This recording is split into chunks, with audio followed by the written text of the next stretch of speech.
it wasn't for other people and it wasn't out of rage. It was just more of like, I said I was going to do it.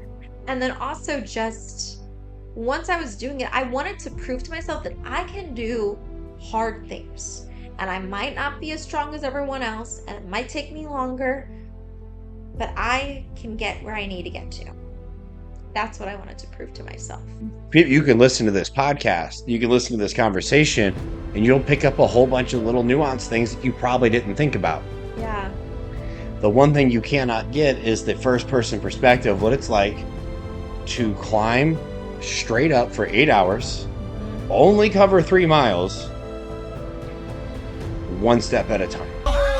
So feel me when I bring it, singing loud. I'm from the loot and I'm proud. Run a mile for the cause. I'm right. Hi guys, it's your girl Nakama, your favorite Jew from the Lou. Welcome back to my podcast, Sukkot Edition. So, for those of you who don't know, starting tonight, what's today's date? October 6, I think? 6th, Yes, 6. 2025, and whenever you're watching this, Sukkot is starting. It is my absolute favorite Jewish holiday. And so I thought it would be really fun to show off my artwork. I could do some B-roll to plug in at this point to show like a full 360 of the space. But it's really one of those things where it's like for my sukkah, which is a wooden hut, or actually it could be made of a lot of different materials. Um, the main thing about it is there's usually 4 walls and there's different sizes depending on your family or maybe a synagogue has it. And so for the next 8 days, we are going to have all of our meals in here. We're going to chill in here, have coffee in the mornings. If friends come over, we all hang out in here. A lot of men have the tradition to sleep in the sukkah at night. Now, people don't do that as much as when I was a kid growing up, but that was definitely a big part of it. And so decorating it and making it beautiful is a really big part of the holiday because it's all about enhancing. So it's like we dress very beautifully, we have really fancy foods. So, like, think Thanksgiving on steroids.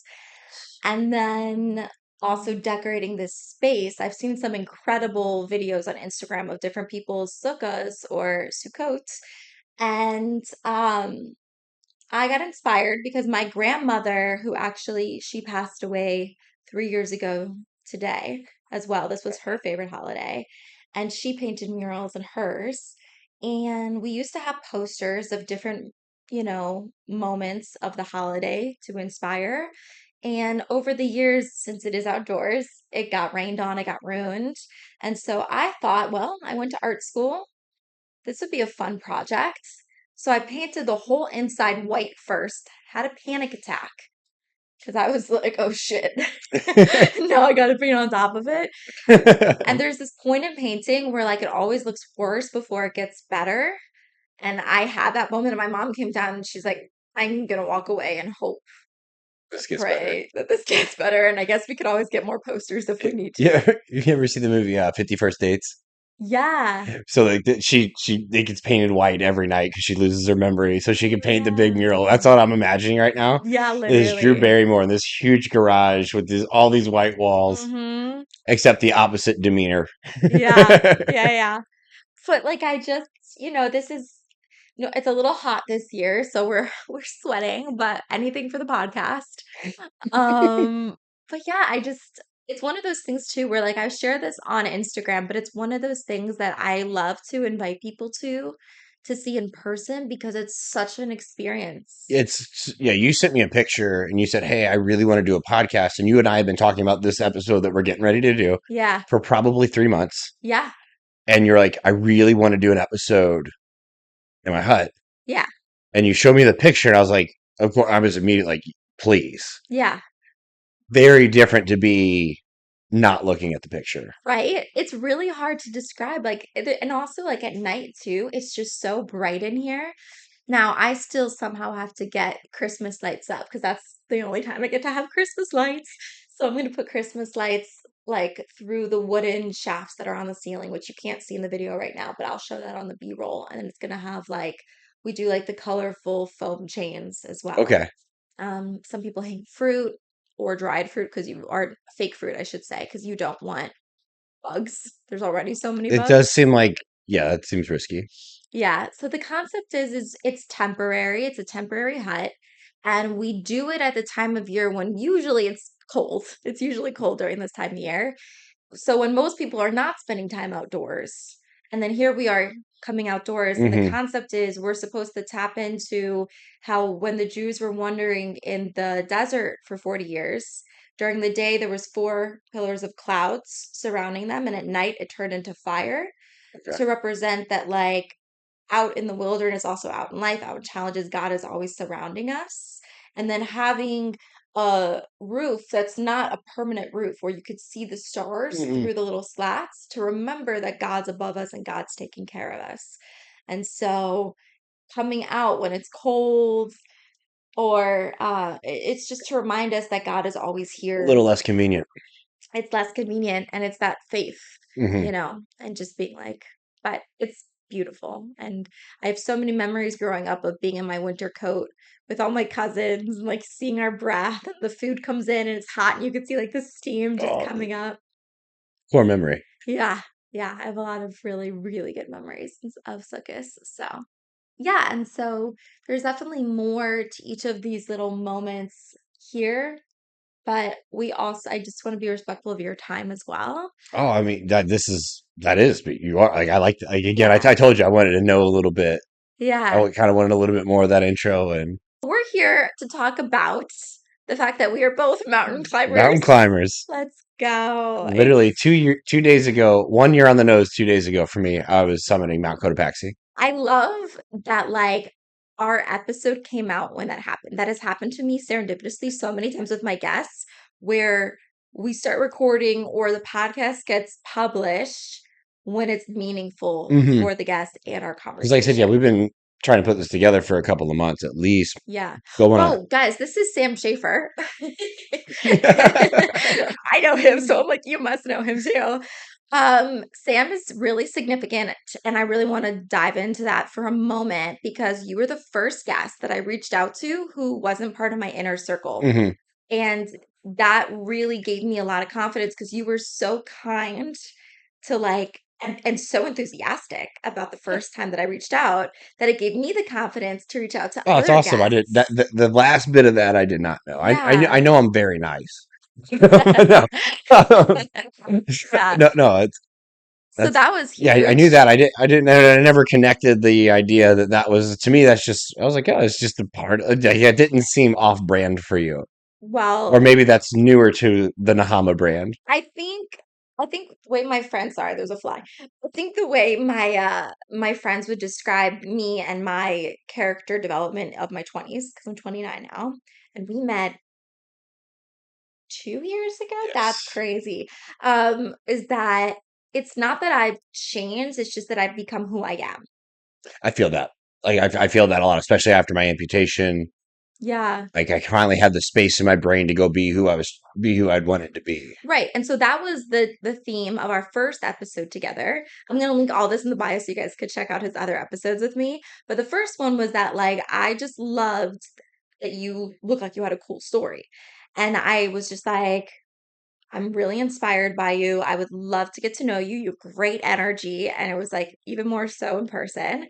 And then a couple God, I don't really remember timelines because I suck at time. But like then you went and climbed your own mountain. So it was less than a year ago, Yeah. but it was probably right about 11 months because it was about within a month of me getting home from Ecuador. Yeah, because I remember you Because got home. you wanted to do it right away. You're I like, was like, because you're like, I want this to be as fresh as possible. yeah, normally I haven't interviewed other guests a second time, even though Hmm. some people have asked me. I'm trying to like, first of all, I have so many new guests on the Yes. queue, but also like I do want to keep the variation alive and exciting. Yeah. But that was so freaking cool to me. Like I had never met someone who climbed a mountain and like let alone the fact that like you have an amputated leg and you went with the whole group and what you did it for. Like that was so incredibly powerful.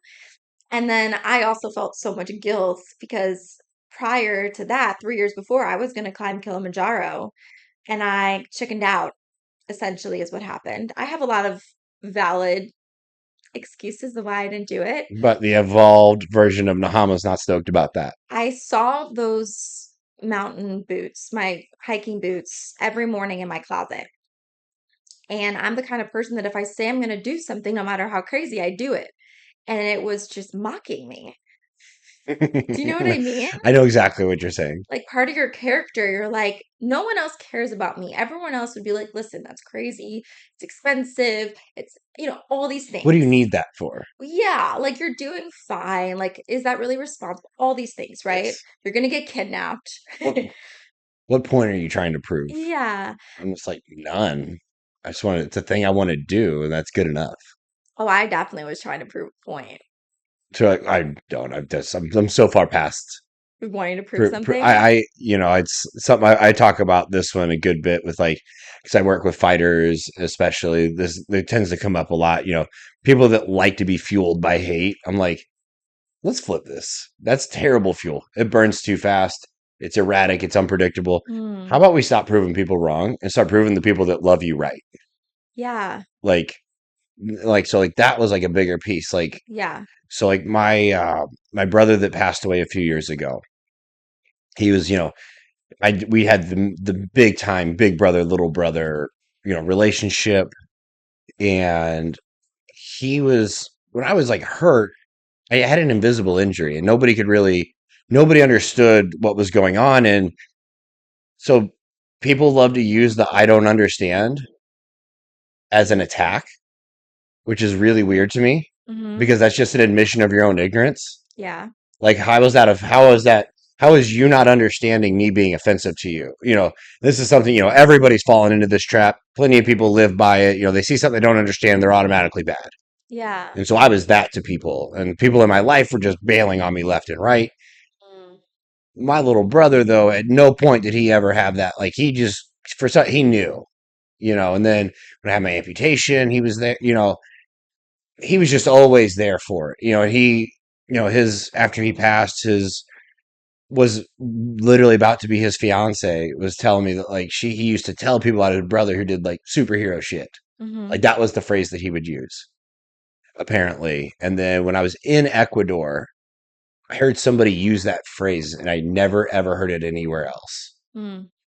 And then there was a couple other, universe signs Serendipity. that Yeah. Parker was there, but, like, for all the people that treated me poorly, I could prove them wrong, or I could climb this mountain because that's the version. Because my brother Parker believed in that version, that version of me was in there, and that's the type of shit that Sam would do. Yeah. I agree with that. And so that's more my energy and my vibe, and Right. it's one of those things, like, so, like, that right there was like just a huge piece of this one. It's like, there was no proving anyone wrong. There was no point to prove. It was me wanting to get closer to my brother, who I'll never get to spend time with again. And Yeah. 19,343 feet up is Hmm. about as close as I'm ever going to get. Yeah. And I felt that connection. I carried that thought up when I'm climbing. It's wild how that helps. Curtis, he said this phrase, and it was actually what we titled his episode. He said that he has this mantra that he says a lot that like inspires him when he works out, which is for those who can't but wish they could. Mhm. And so for me, it was a big part of that was like my dad when I was going up there, because my dad has dementia and he's just not doing well at all. Um, but the man won't die. And and I say that because anyone who has someone who's like very sick and who's like at the end of life, and so it's like their quality of life isn't going to get enhancingly better, but yet they're still hanging on. It's very painful to watch. But at the same time, in Judaism, we believe that we don't get to play God. We don't get to just choose when someone goes. Mhm. And so, like, we believe that every moment that you're here matters, even if we can't figure out what is, Mhm. even if you're inspiring others. And Even if you don't so, understand. even if you don't understand, like my grandfather's Rav Hutner, his rabbi, said, "In this world there are no answers. In the next world there are no questions." Okay. Which I think is great because a lot of times people try to come up with reasons why you're going through what you're going through. Well, that was Yeah. Sam, I'm uncomfortable with what you're dealing with, so I'm just gonna say everything happens for a reason. Yeah. Yeah. The amount of holes I almost put in people's faces at that point, because I hadn't slept in years. Like, I'm tired of people, it's like, how Yeah. about you be my friend instead of that? Yeah. like it was horrible. And to this day, like that phrase just like punches a hole in me. Right? Words matter and it affects us And differently. and so for me, like that was one of the hardest parts is just constantly being told everything happens for a reason. It's like, please, and Right. like please pretend like this isn't you trying to get out of the conversation. Because in the moment, even if on some level that is true, it's not addressing the fact that you're in pain and it's not It's giving you not the you. It's space. invalidating. Yeah, it's not giving you the space to just be like, I'm in pain and I need to express that and have a space I to, needed help, yeah, and nobody wanted to like. Well, I was inconvenient because again, I was in pain that made an amputation seem like appealing right, which is every day nuts. for 9 years, Yeah. and so it's like so like I learned to understand the question. Not all questions are going to be answered, but also like just one of those things. Like if you just got to stay in the game at a certain point. Hmm. And like that was, I'm sure both of us have some amount of that in terms of like the day we summited. The grit. There's a lot of grit in that one. You have to have a lot of grit and tenacity because, like, the way my group described it is so there's different trails to get to the top of Kilimanjaro, and it's Hmm. also three summits because it's the mountain range. Yes. So I only made it to summit number one. So I still summited, Yes. but I didn't get to the third one, which I have a lot of thoughts on that. But regardless, I would say the way my group and I we split it into two things. There was part one of the trip was the hiking from day one when we started in the jungle. We went through the tundra, we went through the moorlands, the alpine desert, right? And then there's summit night. And summit night is a whole different beast. So what time did you wake up for summit night? About 10 p.m. Oh, it was 10 p.m. What time did you go to sleep? Um, Did you sleep? very little. We had an early dinner around 5, and then most people just kind of laid in bed until it was time. Yeah. Um, everybody had different abilities to sleep and Mm-hmm. altitude experience and all that sort Mm-hmm. of stuff, which I had none of. Um, so yeah, so it was probably 6 or 7 when we went to bed. Yeah. Um, And I was very unprepared for this climb. And it's kind of hard to be prepared for your first climb. yes, yeah, that's the true point. Because now, like now that I have one under my belt, I would approach my next mountain climb differently. You understand a lot more of what's in store, Yes. and then you also have a literal mountain of evidence that you can Yeah. figure out what you don't know. And what So my what happens body when I get to go in needs. and know a little bit of Yeah, and what my body needs. It's also hard just with timing and whatnot, but I would say like mobility is really important. Like making sure that you're limber in addition to strength. Oh my God. So day one, we're climbing in the jungle, right? We're all pumped up. We did a bus through the villages to get there. And like we went with a group of 40 African men, okay, who were carrying our stuff. We had our cook, we had our guides, everything, it. Hmm. okay? So there was six girls and about, what was it, 20? Did I say 40? Said 40. I think I meant 20. It was like 20 African men who were with us, Okay. okay? And um they were all just kind of chilling. Like it was like you see the jungle going up and there's like this little grass I mean, part. to them, it's just Tuesday, Yeah, because they do this every week. You know what I right? mean? So like they're just chilling, waiting for us to show up. And like I didn't register that they were all coming with us. You know what I mean? And like at this point, they're all strangers. But what's crazy about an experience like this, very quickly you bond because it's such a I mean, there's also a piece of what else is your choice?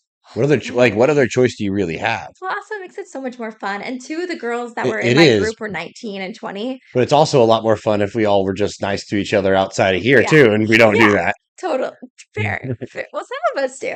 Some of us do. Yeah. But they were, oh my gosh, the two girls were so cute. They like were learning Swahili and learning all the songs, like as if it was camp, right? Hmm. It's so adorable. And so it's like, meanwhile, I'm fighting for my life. Like I can't breathe, but I have a really great memory. So like the 3 to 4 hours every day that we're hiking, I'm not talking to anyone barely. I Hmm. kind of sing, but then I'm like, I'm like, I'm sorry. And then when we got to camp and like we were sitting down like in our mess hall tent, Yeah. that's when I was like, oh, you remember the conversation you guys had like 3 hours ago? I have So an opinion. here's a comeback. Yeah. Zing. Yeah. Yeah, but like so already when we were going up the hill, like I was so excited. I had my backpack and of course I didn't know how to hike with a backpack yet. And it's a different kind of backpack Yes. as well. And so I had what I thought all my daily essentials are. And as a girl whose purse is way too crowded, my backpack had way too I much. This is what I was imagining. Yeah. We're on And brand. so I also what we also we meant to make a reel of this, but on the backpack there's like this little emergency like secret zipper over here. Hmm. So it was like everyone's like, what's in your zipper? Mine was lip gloss. Oh my gosh. I didn't wear any makeup, but like for me, I'm like, I need lip gloss at the very like I need some connection to humanity. And So it's like I wanted the exact opposite. really, you were Yes. like, let me just cut off. Exactly. Let's just be here. I was there, but I needed Like to me, like back there was nothing I needed from back home that was gonna help me. And that doesn't minimize your desire for the yeah. opposite. I think as a woman, sometimes just having that little moment to be pretty kind of helps you when you're struggling. I know that sounds funny, but like just in life too, like So I was full like long flow, big mountain beard. just embracing nature. But as I was climbing up, all of a sudden I started to feel a twinge in like my right hip flexor. Hmm. We're day one, an hour in. Yep. I was like, oh shit. These things have a way of just happening. I was like, oh shit. And I couldn't say anything in the beginning because like there's the pride, right? So the first day I didn't say anything. Day two, mind you, you're also not like showering, so there's no hot water to like ease your Anything. muscles. There is no stress relief. And then you're sleeping on the ground. Although at the beginning wasn't bad because it was like grassy. But like day two, I was like, Ellie, he was our guide. I'm like, Ellie, I need help. And Judy. And I was like, guys. And then so really starting from day two, I didn't hold my backpack. Okay. Any videos you see on me, it was just for the gram. And then I handed it right back to them. And anytime that I needed to drink, I'd be like, wait, Ellie, I need some water. And we would say, because in Swahili, everything's like double. So we'd be like, I need a sippy sippy. And I was like, I'm not really a baby talk kind of person, but it was just so funny how like You got reduced, like almost like reduced. Like I was like, Mother Nature has a way of doing that to you in one way or another. so what I also really want to address is like I think in America and I think the world in general has embraced more of like all body types. And to a certain extent, that's okay. But the thing about Mother Nature is she doesn't give a shit about your feelings. There is no fucks given in that regard. Mother Nature's undefeated, It's plain and survival of simple. the fittest, Keep taking on Mother Nature, and you will find yourself on the losing end. humbled, and it's survival of the fittest. You definitely need tenacity and grit for sure, but also like you do need to be physically fit. Like that's I just the mean, well, reality. that's the part of that tenacity and grit. The physical fitness will be a byproduct of you exercising that Mm-hmm. the whole way through. Like grit is not a one time affair. Grit is built and proven over repetition, over repetition, over repetition, over weeks, months, years. Like Yeah. you don't just show grit once. Well, You got to show grit a bunch of times. so it as we were going, like I'm also like unsure of what does summit mean, right? So I'm trying to somewhat preserve my energy because this big thing of summit that's just looming. Hmm. And you can't even see the mountain yet. You're too far away because it's a 7-day trek just to get there. Okay. And then also as a Jewish group, so on Shabbos we weren't hiking. So Thursday we did twice the amount of hiking. We hiked for 8 hours. Okay. Took me 11. Hmm. I thought I was going to die. It sounds like it. Yeah. And Yeah, so we had then, a very different timeline on all of that. right. And then Friday was really cool. I got sun poisoning. Oh, yeah, that's something people don't expect. They're like, "Yep, sunscreen, sunscreen, sunscreen, sunscreen." I was like, "It's 20 degrees. What are you talking? Like, you are 19,000 feet closer to the sun than normal." And the equator and all Yeah, I that. was right on the equator as well. Yeah. And like, I'm so fair. You can literally see my veins. And Just my hands ballooned to like boxing gloves where I couldn't even like yeah, close can't even them. close them out. Yeah. And like they told me I couldn't even like kind of roam the grounds when we got there. Because so Friday we got to the Alpine Desert part, which was so cool. I literally felt very biblical too, with all the tents, kind of like this tent right Hmm. here. And I, our cook's name was Ibrahim, and so we were in Ibrahim's tent Nice. cooking.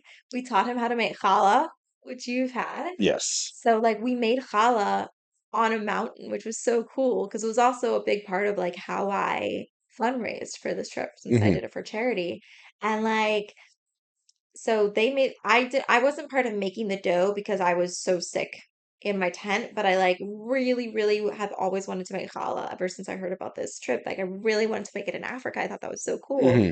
So I forced myself to get up, and then we braided in Ibram's head. I taught him how to make a sixth braid. It was just really beautiful. And then we made it over an open fire.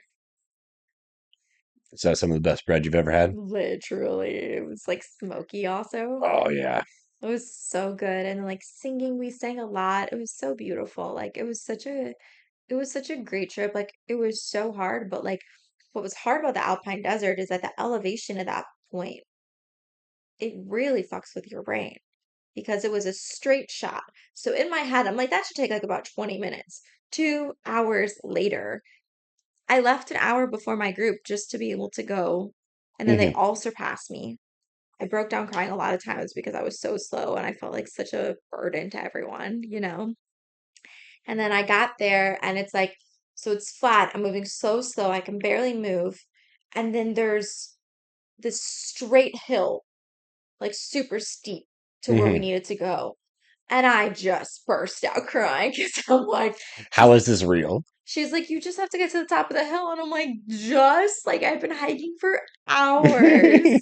I haven't showered. My hair is matted and oily. I get to the top of the hill and everyone starts cheering me and they're videoing. Meanwhile, I'm bawling. I'm like, please stop videoing me. And then I get to the top and I sit down because, like, you know how there's like a sign by each camp? Okay. And so I sat down, and the first thing that I did was I took off my beanie and I started brushing my hair. There's a picture I'll include that one of I the girls took of me just crying and brushing my hair because that was the first thing I feel like needed that to should be your do. picture, and then mine should just be my summit picture. Just two wildly different ranges of emotions right there. But I really like every time I was crying, I would look at them and I'm like, I'm having a really good time because like I really am, but it's the hardest thing I've ever done, you know? It pushed me to my limits. That's good. Like Yeah. it's good to touch those on occasion. I left at 10 p.m. because they felt I needed for summit night because they felt that I needed a little more TLC than everyone else. Hmm. I left with me and my two guides and Mama Karen.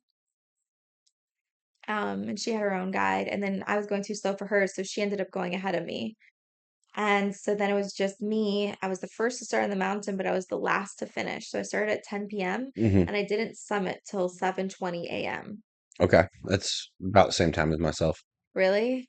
I took so long and I just kept taking breaks. I hallucinated my way up the mountain. Sick. So you Yeah. got an extra fun journey. Because I kept just like falling asleep and I was like, Ellie, 5 more minutes, just 5 more minutes. And then he would just be like, you can sleep at that rock. Just go to that rock. And then there was a point where there's no more rocks anymore. And he's like, just keep going. And I just would sit down like a little tantrum, you know, like I don't care. And he had to feed me. He had to feed me food. He had to feed me Coca-Cola to like give me that It's sugar the rush. best.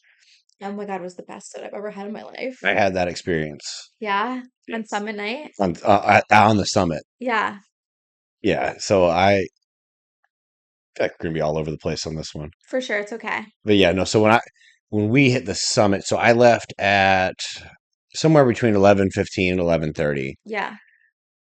Like, so I had my watch and got all my data from the lodge that we stayed at before summiting to the summit was literally just a 5K, 3.2 miles. Okay.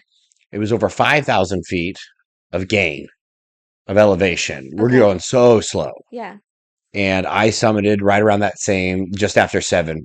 Like, I didn't actually see any of the mountain until we were like Yes. until we were going into the final You had push. your headlamp Because all I could see what was in my and headlamp. your guide before you. So we had three Did you man. guys stay as a group though? So we went in 3-man rope teams. So there was a guide and two of Oh, you us. guys needed ropes. Yes. I didn't use a rope. Yeah. So we were. It was rope teams. So it was again the guide.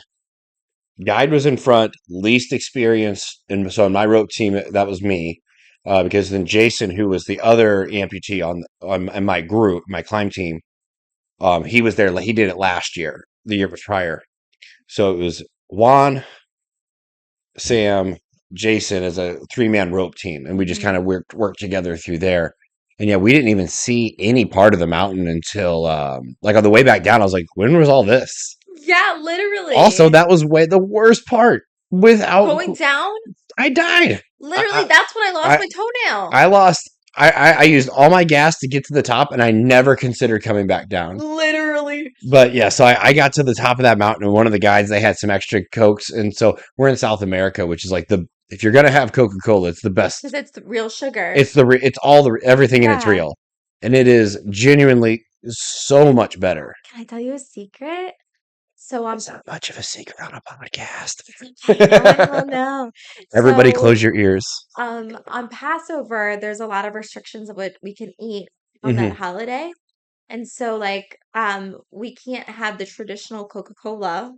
So we have it the way they make it in Mexico. Okay. Yeah. So if you ever want really yummy soda around Passover time, buy the kosher for Passover soda. It has like a yellow cap.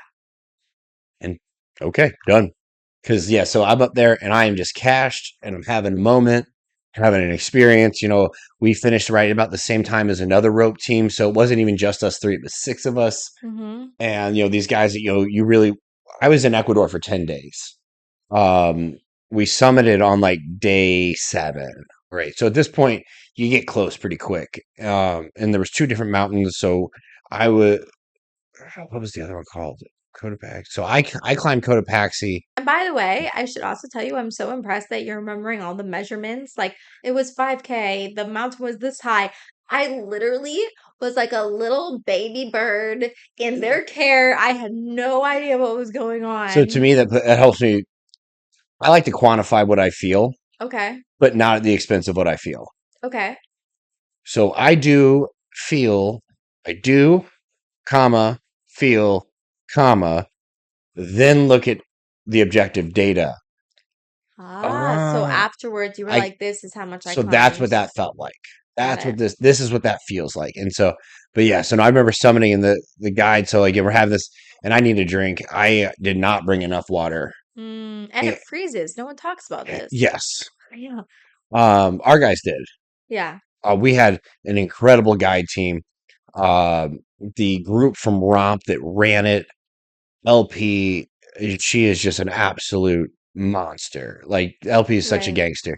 She was Right. actually pregnant on the mountain. Oh She didn't my tell us. God. She didn't go to climb. Can I pause for a moment speaking? Because you just reminded me by saying that she was pregnant. Guys, I was on my period. So the opposite. Yeah. My body was mad at me for not being pregnant. And so it cursed me with the curse. No, but I was thinking about this. I'm like, because I just had a really, I'm getting personal here again. I just had a really bad period a few days ago.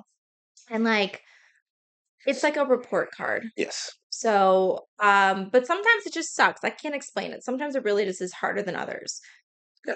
And side note, I always think like, I wonder if that particular egg would have turned into a baby, would it have been an evil spawn?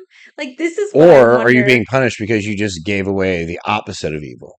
Oh, we could be here all day talking about that. I mean, this is totally relevant. But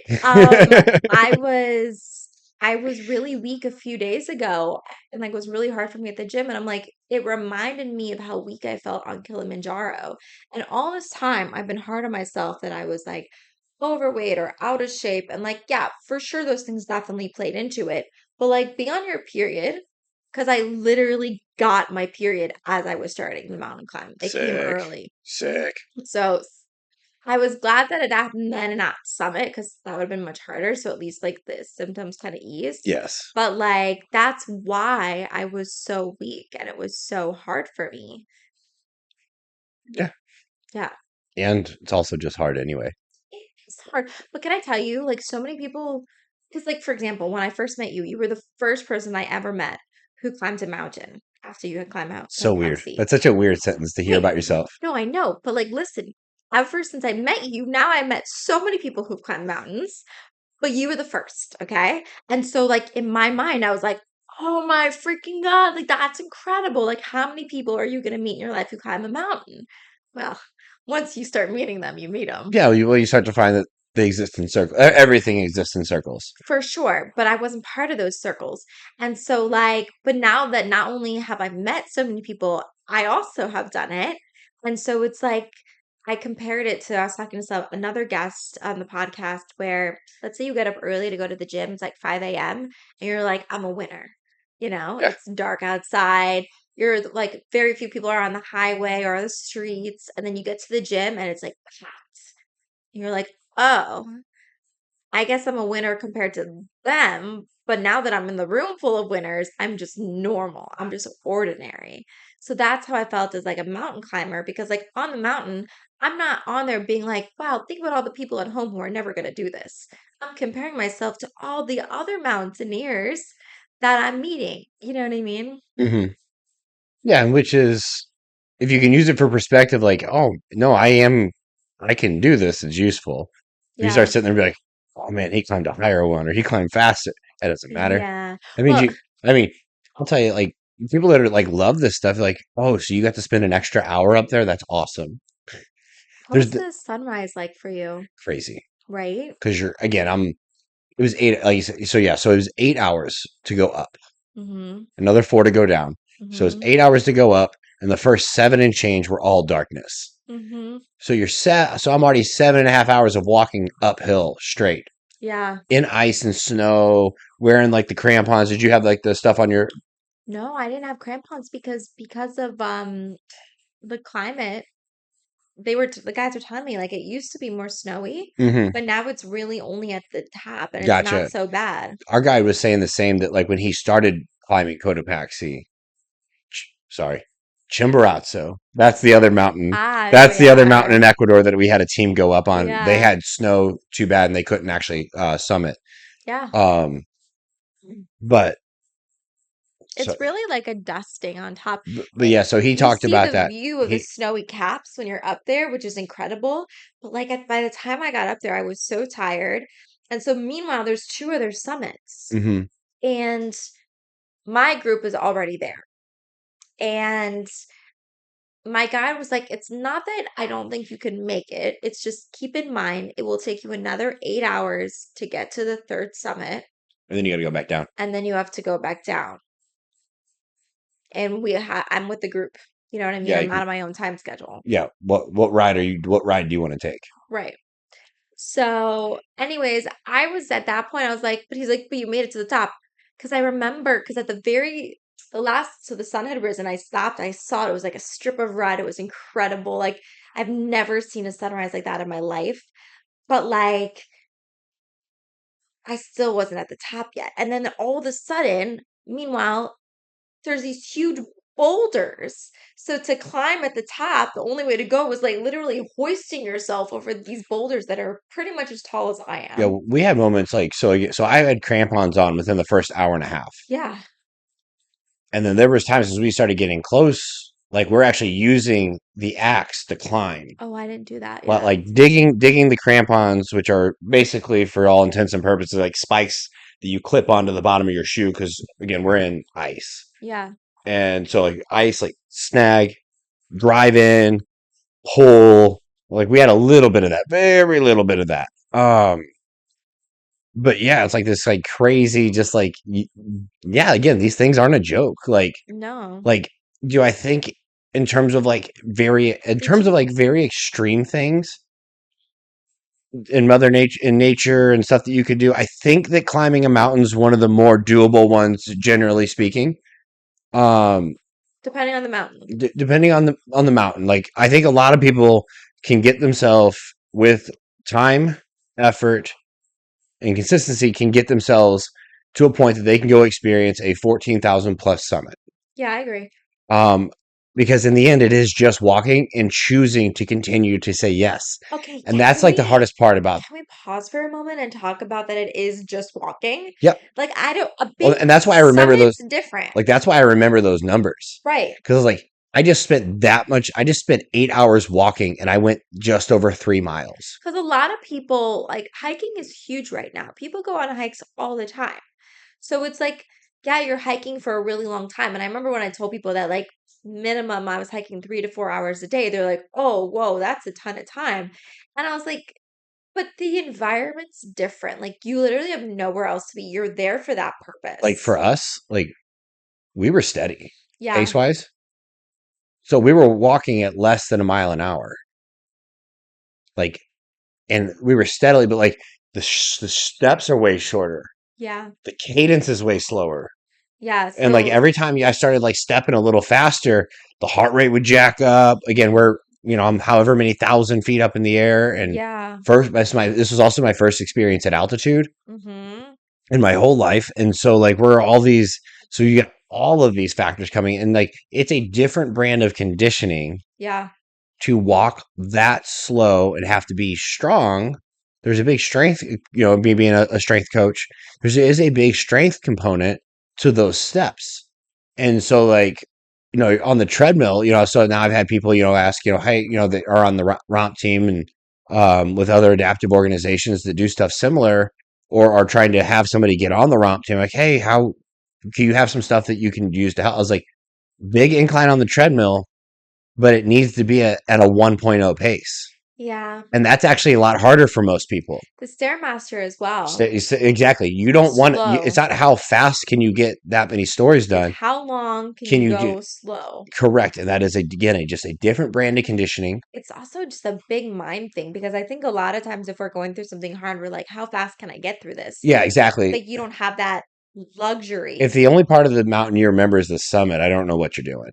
Like Yeah. that's like for as like I remember being on the summit because it was cool. Mount Cotopaxi is an active volcano, and the season before it wasn't. You couldn't climb Mount Cotopaxi the season before because it was erupting. Yeah. So like the eruption was decently recent. They were all brand new paths, Mm-hmm. so the guides were actually kind of learning the new way up the mountain as well. Yeah. And yeah, I got to look down into the mouth of an active volcano. That's so crazy. Did you journal while you were up there? I did not have that kind of time. Same. Thank you. So I went with the group of six, right?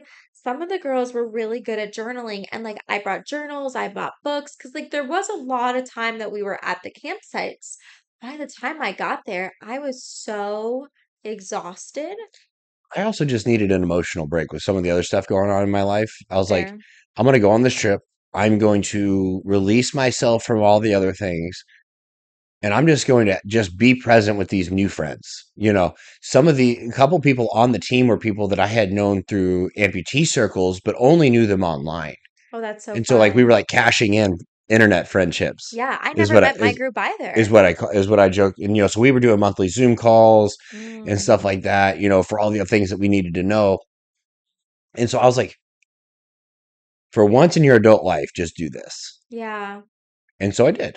And so I did just do that. And I took more pictures than I've ever taken. And You didn't take that many. I've got like an album of like 300, including my Wow. first time trying a South American Coca-Cola. Wow. Um, I mean, I have a lot from like my Africa trip in general because like I did a safari beforehand and then I went on this trip and then I went to a coffee farm, very weird. on brand. I can't. Why? Why would I do Well, that? what made you think that that was What? something you wanted to Yeah, do? what would make me want to do that? I don't know. It's so funny. But like I just I have so many mixed emotions about it. Obviously can't go back for this particular trip. Like I could go back, but they asked me actually, they're like, It's would you do this again? That's the thing people always ask you. yeah. And I was like, well, I don't know if I'd want to do this mountain. I might want to do another mountain, like Mhm. have a different experience. But like if I were to come back, like let's say it would be like with like my husband or something, I was like, doing a trip and experience like this. we're either going to come back and be so close or we're getting a divorce. Do you know what I mean? Yeah, it's There's no in between. what's the joke? Don't marry someone you've never been on a road trip with. I just heard this I've heard this joke recently. for a long. I've heard this bit for a Okay. long time. Like, don't marry someone that you haven't been on a long road trip with, That's really good advice. because over after enough time, they have no choice but to be exactly who they are. And there's nothing that pisses you off like a road trip. Correct. Eventually you will crack. Yeah. And I think the thing about that is that it's not that the person won't crack because they will.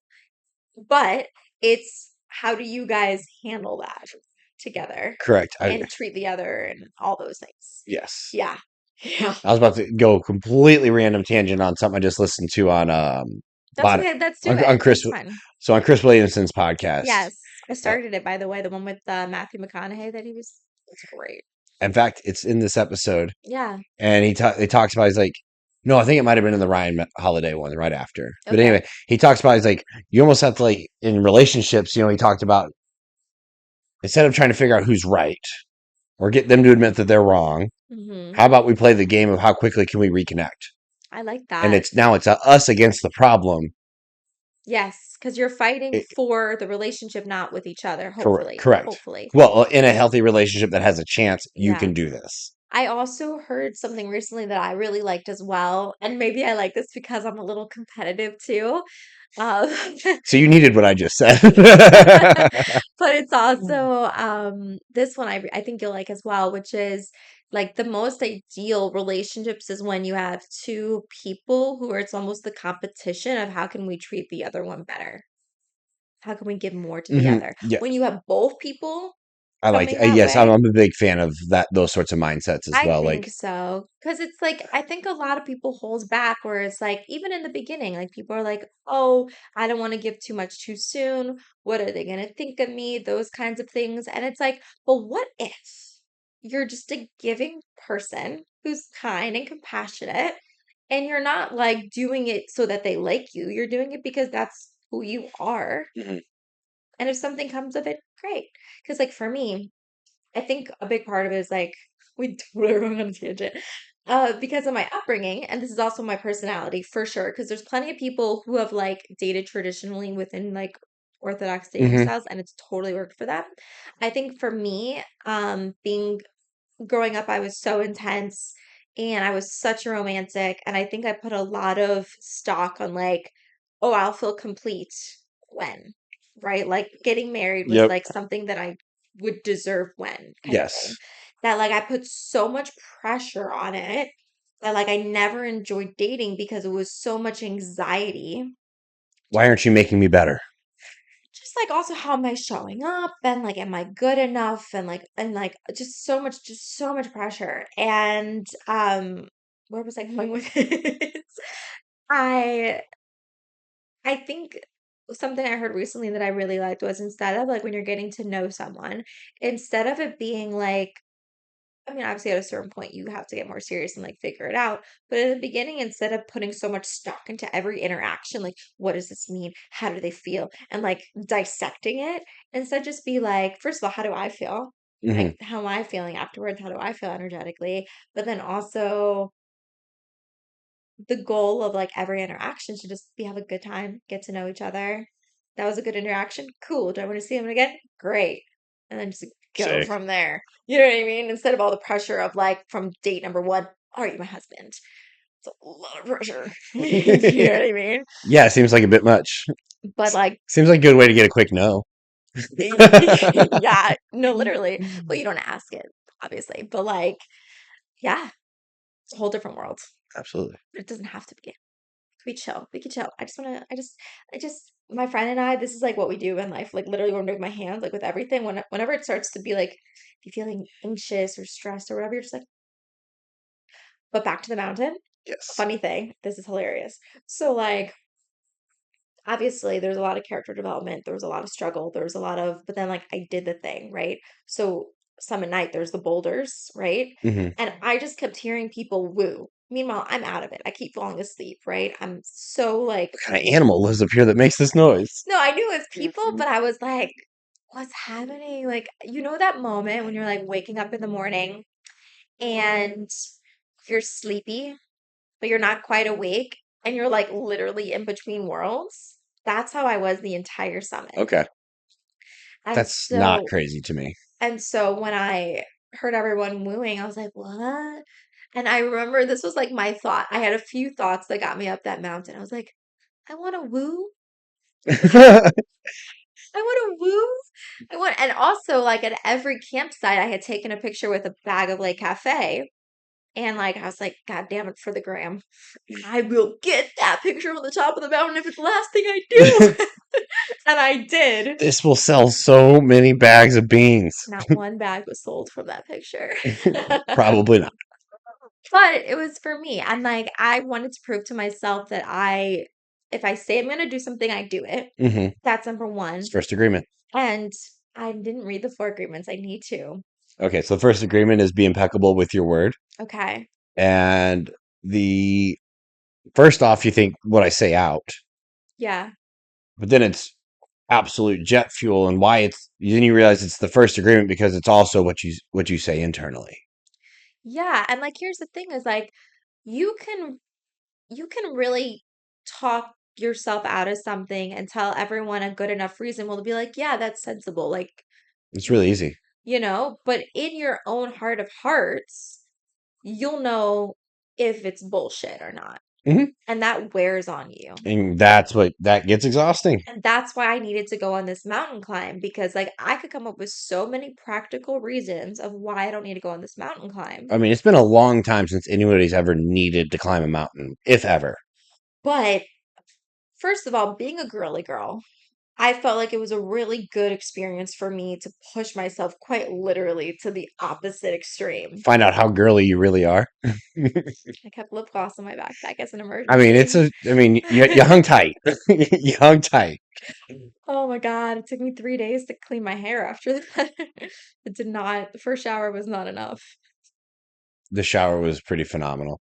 The shower was a mixed bag for me, actually, because I had some damage on my skin. So it kind of burned under where like my socket would be on my That's how it residual was with limb. my toe, yeah. But also I was just like,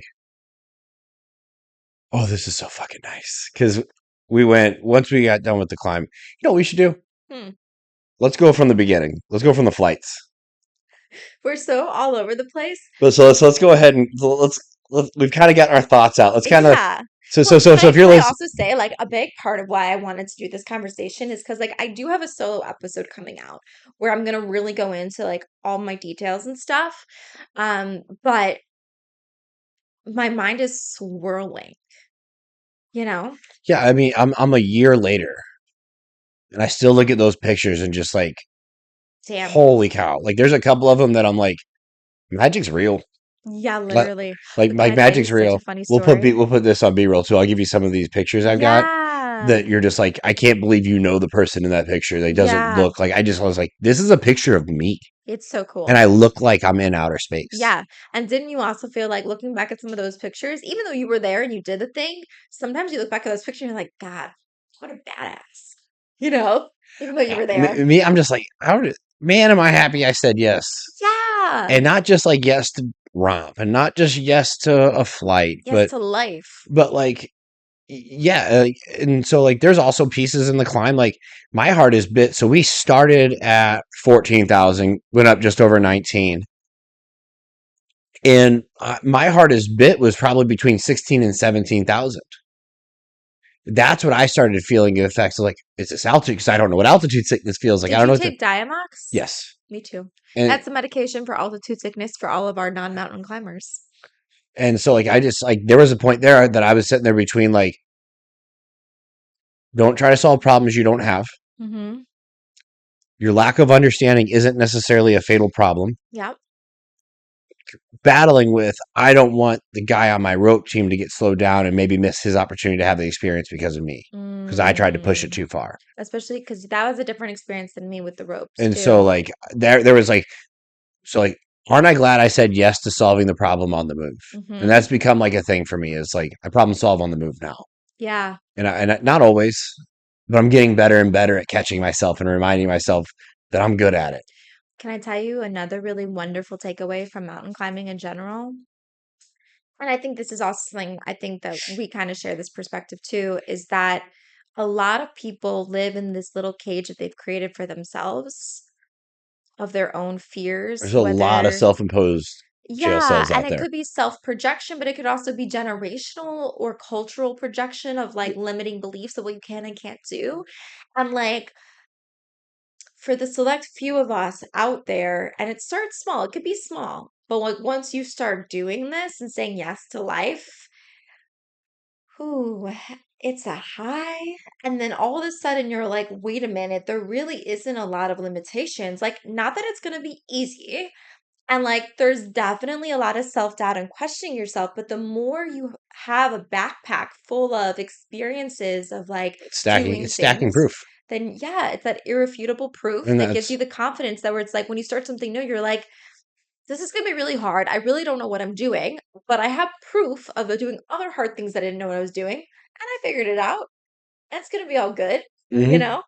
exactly. So, And yeah, although I will say, a week after climbing Mount Kilimanjaro, I was back in the regular good old gym doing my regular workouts, doing a plank for 30 seconds, dying. And the internal dialogue in my head was, you literally just summited the world's largest freestanding mountain. You can do a 30-second plank, you little bitch. Like, classic.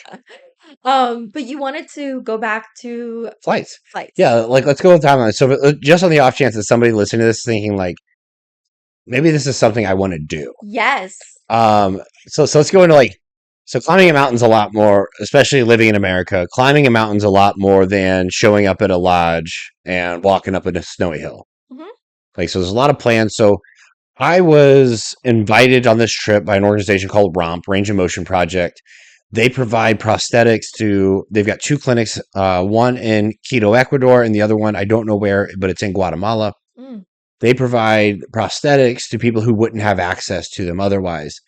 The goal with the mountain climb is to be a demonstration on what is possible with proper devices. That the devices are good enough, but people need to be able to get access to them. yeah.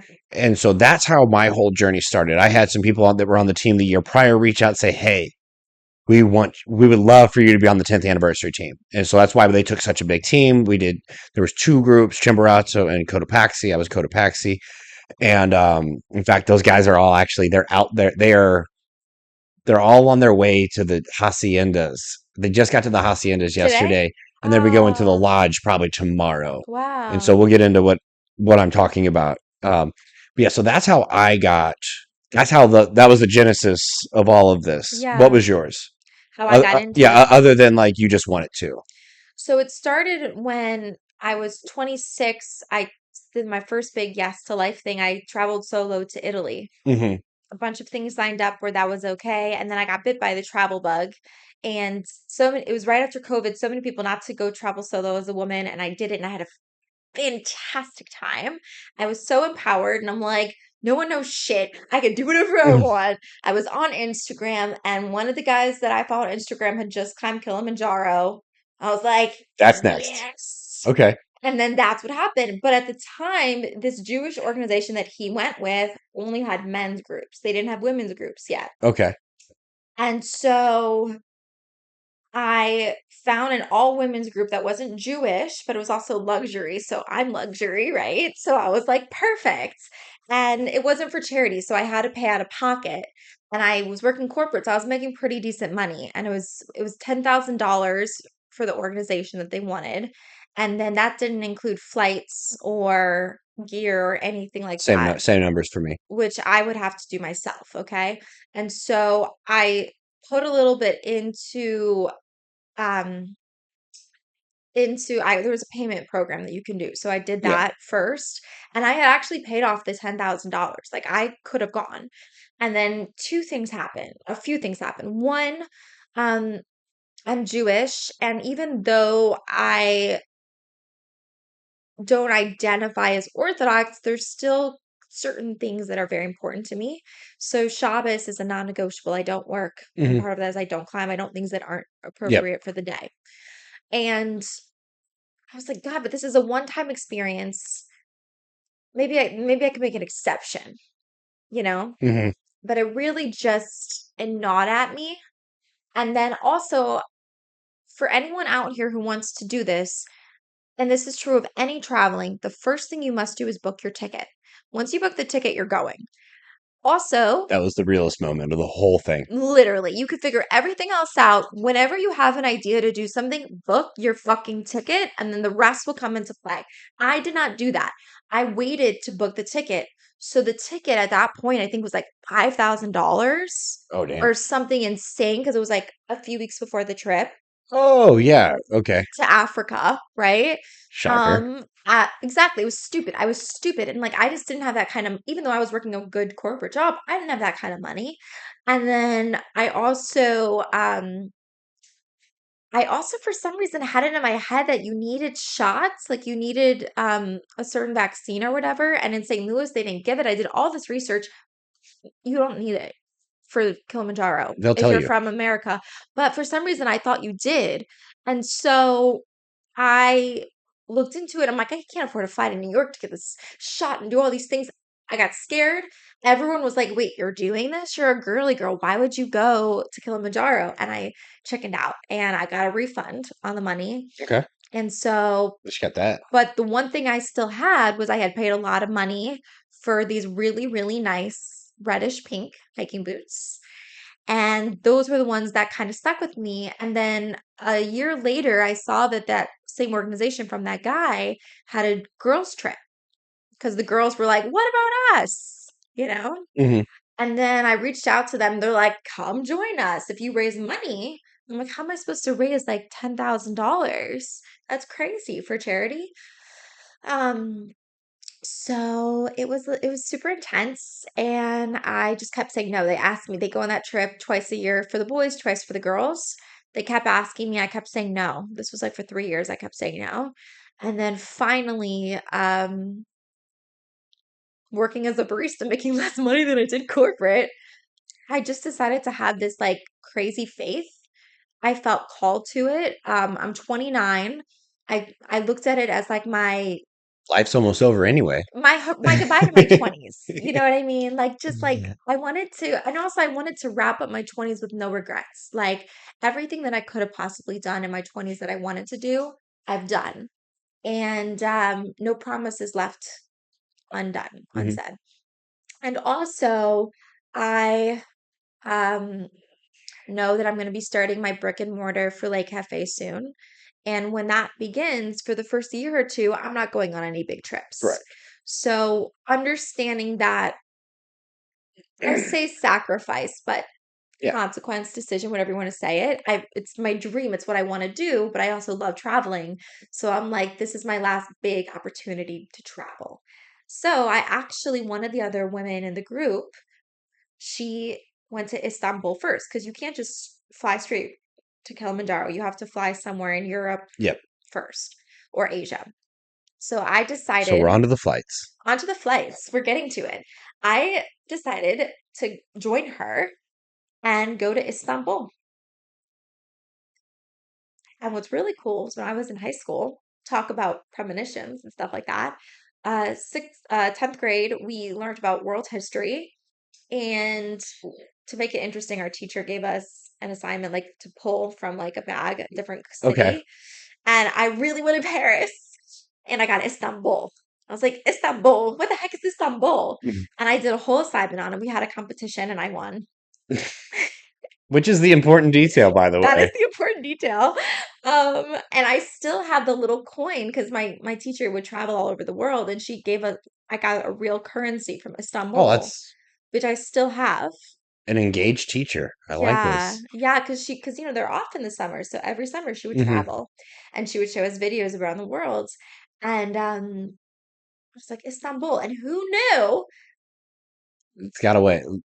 Like 12 years later, 13 years later, You're now excited to go there. and I'm going there. Like I Yes. never, especially as someone who's Jewish, I never thought I'd be going to like a predominantly Muslim country, Hmm. you know, Fair enough. especially considering the given current situation in the world. Climate. But I don't look Jewish, so I didn't say anything and I had a great time. Nice. Yeah. My flight But I was, didn't go on my flights yet. I'll let you do the flights yeah, first and then I'll go into my flights. yeah, my flights are not as cool as that. I was pretty direct. But it was also kind of fun because a bunch of people ended up converging together because there's only so many flights to Ecuador out of America and Fair. on a day. So like about half the team was on Delta and the other was an American, air. And so what happened is I flew out early on a whatever morning. I don't remember what day of the week it was. I don't even know what day of the week it is now. Um, Monday. I believe you.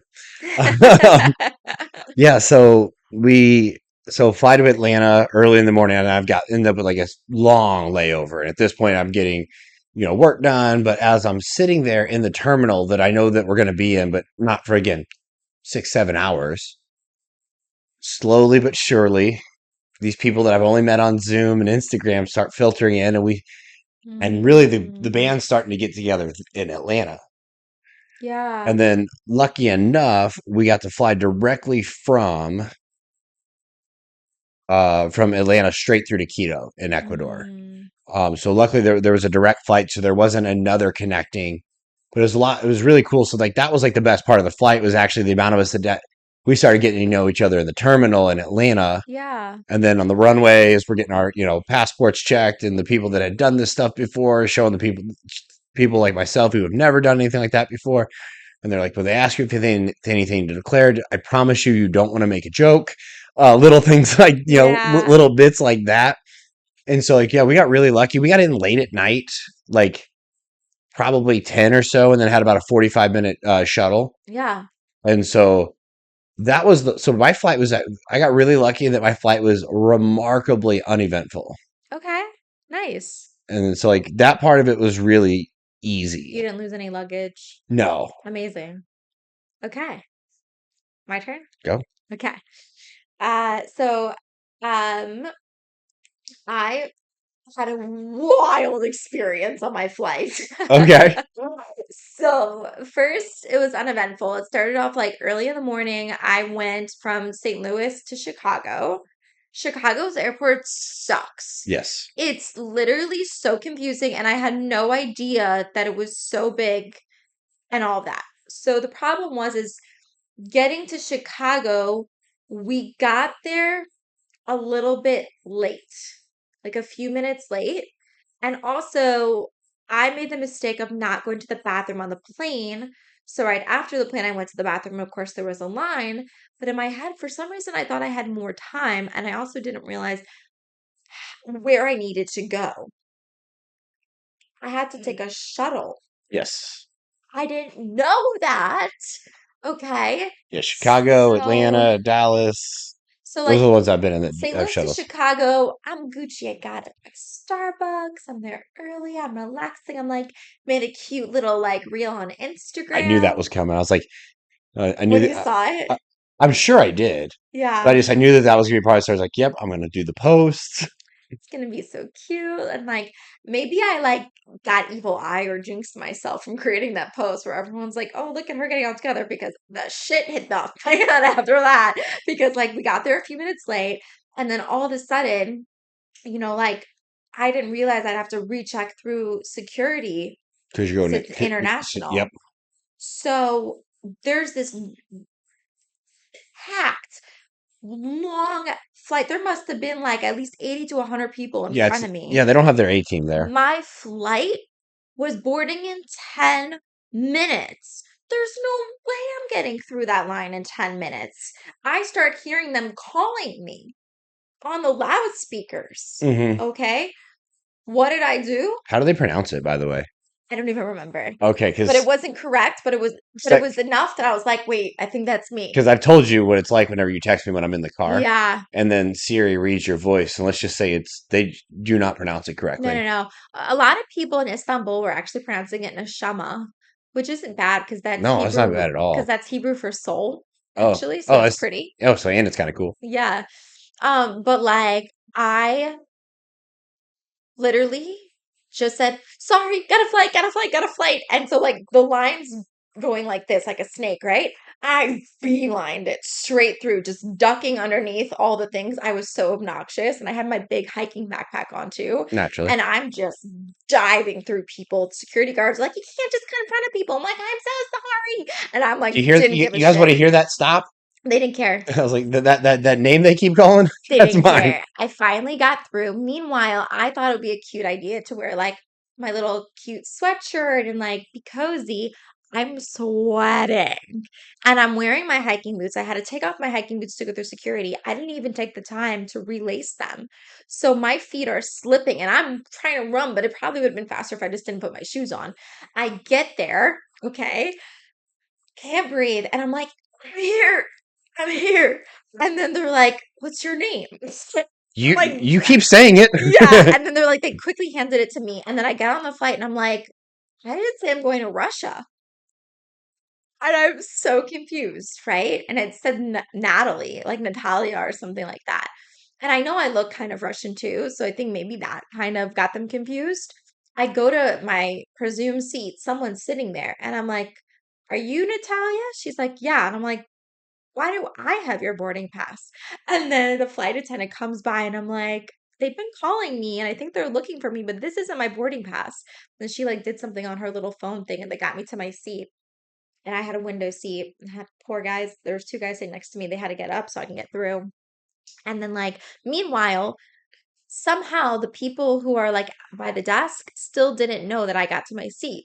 So the flight's waiting for me and I'm sitting in my seat and they're still calling me because they don't realize that I'm there. Oh man. So finally, I have like four flight attendants come and they're like, are you Nashama Henderson? And I was like, yeah, I've been here for 10 minutes. Classic. Anyways, I'm sweating. So how long is this flight that you're like sitting down for? This one to Istanbul, You went I'm straight from Chicago to Istanbul? Chicago to Istanbul, I want to say was like about an 8 to 10 hour flight. Okay, mine from Atlanta to Quito was 9, and that was by a good chunk my longest flight of my life. I slept a lot, but also I would say that this flight healed me because the men were just so like masculine. I'm like, I was like, all right, what direction are we going here? they were so masculine and so protective. Like I was completely out of my element at this point, right? Hmm. And so like the guy sitting next to me, he like took care of me.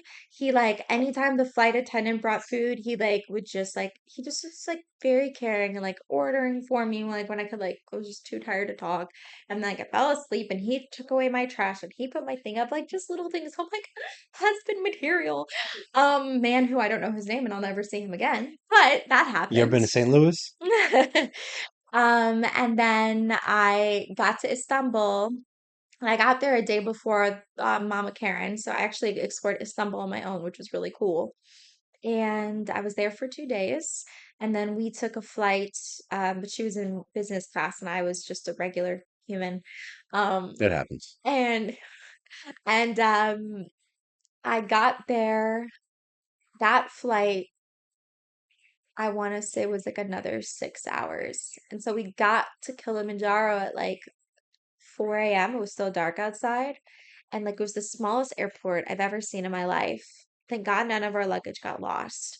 But then when we went out to like go meet our driver, because the lodge sent us our driver, it was just one of those things because like you've heard horror stories of people who've gotten like kidnapped Hmm. from, and like I don't know.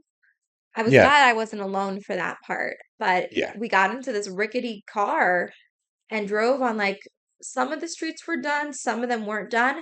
And like meanwhile, in the span of like a week, I've been in four continents because Istanbul spans across Europe and Asia. So I went from North America to Europe to Asia to Africa. And I'm here and I'm like, all these months of working and planning and stressing and losing sleep. And like, So I could just have this insane experience. I'm in Africa, and Africa is crazy. Like, I love Africa. Like, I was in Tanzania, and like, it's like really weird because it's still very like cultural and like third world-y, but at the same time, everyone has a smartphone now. So there was like this blend of old world and new world, and like you see all the women in their like colorful garbs and beautiful clothing and like like carrying things on their heads, but then they're talking on an iPhone. Mhm. You know what I mean? Like it was so wild. Yeah, it wasn't that wild Okay. in like Ecuador, but like all like those little mismatches were A, just really cool, and B, all worked out in my favor. Like, Yeah. for example, Ubers were costing like $2 and $3. It's so cheap. Everything was cheap. Like Yeah. everything was crazy cheap in Ecuador, and that they aren't like way behind. It's not like they're behind. I think Mm-hmm. it's I don't know if that's the coolest word, but like the value system, like they don't have the abundance that we have, so the value system is so Yes. different. People don't. If there's a source of American suck, it's their complete ignorance to the abundance they have available to them. Mm. And so you go to like Ecuador where like they're not poor, like especially in like Quito, but it is a lot simpler. The food is great, the like all that stuff, everything you could want, and it's just way cheaper. It's a Yep. little less convenient, Yep. and a lot of it was very packed into that main city in Quito. That's the capital of Ecuador, and everything's really packed in. And then the second you get outside of it, it spreads out majorly. Mm-hmm. And so, like, yeah, so once I was there, I think we spent the next 3 or so days in Quito, is get to know each other, get information. Then there was like our Mm-hmm. issue gear, like we got everybody got a really nice puffy coat and glasses from Pit Viper and all these Yeah. different things that you got. And then the next day it was like if you're renting mountaineering boots and crampons and that sort of equipment. That was another day. Um, the very first day before we ever got gear, we all went to the prosthetic clinic and got to actually see this is where we raised money for, and we got to see how they Yeah. operated and meet some of the patients and um so we got like this really cool intro. And then I think about like on day like 3 or so, we did a little training hike, so we got up to around 14,000 at this, no snow, no ice, but we had the craziest experience on the way down though. So at altitude, rainstorms happen a lot more intensely. They come out of nowhere and they're much more of a constant. Yeah. I And I didn't experience that. I didn't even think of that. But apparently, yeah, you're going to get rain most days. Hmm. You're just that much closer to the sky, sort of. This is Yeah. my probably oversimplified and not quite correct understanding of it. And so we are doing our training hike, and they're starting to get this sense that there might be a little thunder, lightning. And again, you're thousands and thousands of feet closer to the origin of said lightning. Everyone's like, this is really serious. Yeah. You throw in the fact that almost every single person there had a metal body part. Mm. Like people were talking about like the year before they had a lightning storm and people were feeling buzzing in their prosthetic. Whoa. Like they could feel the electric rate. Whoa. So they're like, That's something you, yeah, it's so we crazy. almost summited that mountain as a training, and they were like, we gotta go. And so we get going down the hill, and I'm like, we're not, we're having a good time. We're not running, but we're moving with a purpose. And I'm literally find myself running with like an elite ultra athlete who's like a Red Bull national, like international athlete, David Kilgore, and Albert Lynn, who's got a show on National Geographic, who's Hmm. also an amputee. I'm sitting there just having a conversation. It's like, well, this is fucking cool. Yeah. Um, you know, and Well, then people are just people at the end of the day. and then the rain starts. Yeah, We should clip these videos in, by the way. Then the rain totally. starts, and then 0 to 60 in about 1 second. It is now pouring, hailing, like we are getting annihilated. And this is how I knew I was in such a cool group. No, oh my god, this is so this. Everybody's there just immediately went to like, this rips. This Mm. rips. This is awesome. I can't believe we're having this experience. We're getting like we were getting pelted. Like I had skin broken on my hand from hail coming down and like actually cutting me. Yeah. Like it was so heavy. In like 3 seconds before it, it wasn't even coming down. And so now we're doing this big. Now we're running. I end up getting tossed in the back of a truck, riding down this mountain as the water's building up. Like it's Yeah. crazy. And on top of the craziness, then probably because of some of that rushing, but we had a few people get altitude sickness and they all happened to be on my bus. Wow. And so now I find myself in this like, I'm fine. I'm having a blast, but so and so's throwing up every drop of water. They're throwing up. They're throwing up. I am now somehow found myself. I am coordinating everybody's vomit bags. I'm Wow. taking them. I'm handing out new ones. Who needs what? And so we have Yeah. this big like. It was, but it was just a pinnacle experience. I remember being on that mountain, and be like, anyone who thinks this sucks, think real quick right now. This isn't going to be one of the first stories you tell everybody when you get home about how awesome this was. Yeah. I know we're all wet and cold and we weren't planning on it. But like, so we had this awesome little training experience. And then I think the next day we went to the Hacienda. And the Hacienda is just crazy, beautiful, nice. It's where, so I was talking about LP before.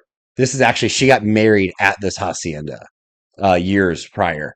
And now she's there, hasn't told anyone she's pregnant yet, and is 12 weeks pregnant. Oh my God. And she told us after the climb, like she told us last second, she's like, guys, my body's, she gave us like this, I've done enough of this. I know my body's not in a position. Really, she was just pregnant and she probably didn't need to go to 19,000 freaking Wow. feet. Um, and she's organizing, she's the head of all this. And so like we're at this, it's called Los Mortinos, which I think just means like blueberries. Okay. Yeah. We have a morning, like again, just the most beautiful place you could imagine being. Like if I was like going to go crazy writer, I would go there and spend a week without cell phone reception and just write. Yeah. Like it had that sort of like just magnetism to it for me. We're one morning and a bunch of these llamas just come up to the windows, like wild llamas, Mm-hmm. because apparently they come by and eat the blueberries. And they're just running through, and we're just like, Where are we? well, this kicks the shit out of seeing deer at the park when I play disc golf. And I get Yeah. excited about that. Yeah. It's so beautiful going to other cultures Eh, and you know, like just what their seeing. normal is. Yeah. Because to them, that's no different than me seeing a deer on the side of the road. So like for me, you're gonna laugh at this is what I thought was so crazy, but the amount of coffee farms that I just passed by Ecuador, same. as if it was just like a cornfield or something, you know? Oh man, we had I forgot. So the bus trip Yeah. up to that mountain we trained We also took a for bus up. climbing. Yeah. You ever see like in the movies where like it's just this bus on this road that you feel like doesn't even have enough space and they're winding in and out, and Yeah. yeah, I had one of those, and then we got stuck, Whoa. and they couldn't get it going. So it added a couple miles to our trip because now we had to walk up to where the buses were supposed to go and then start the training hike. Whoa. That's an experience. But the bus ride was terrifying. Yeah. Like, I'm like, Like he this was is so insane that this close. guy's just driving right now. And again, normal. That's just what he does. It's Right. his job. He's good at it. He's Yeah. comfortable with it. He knows which rocks to not touch and which ones are just fine. And Yeah, so we had a it's free so day cool. before we started. So that's when me and another girl, Mushki, we went to the safari, which was incredible.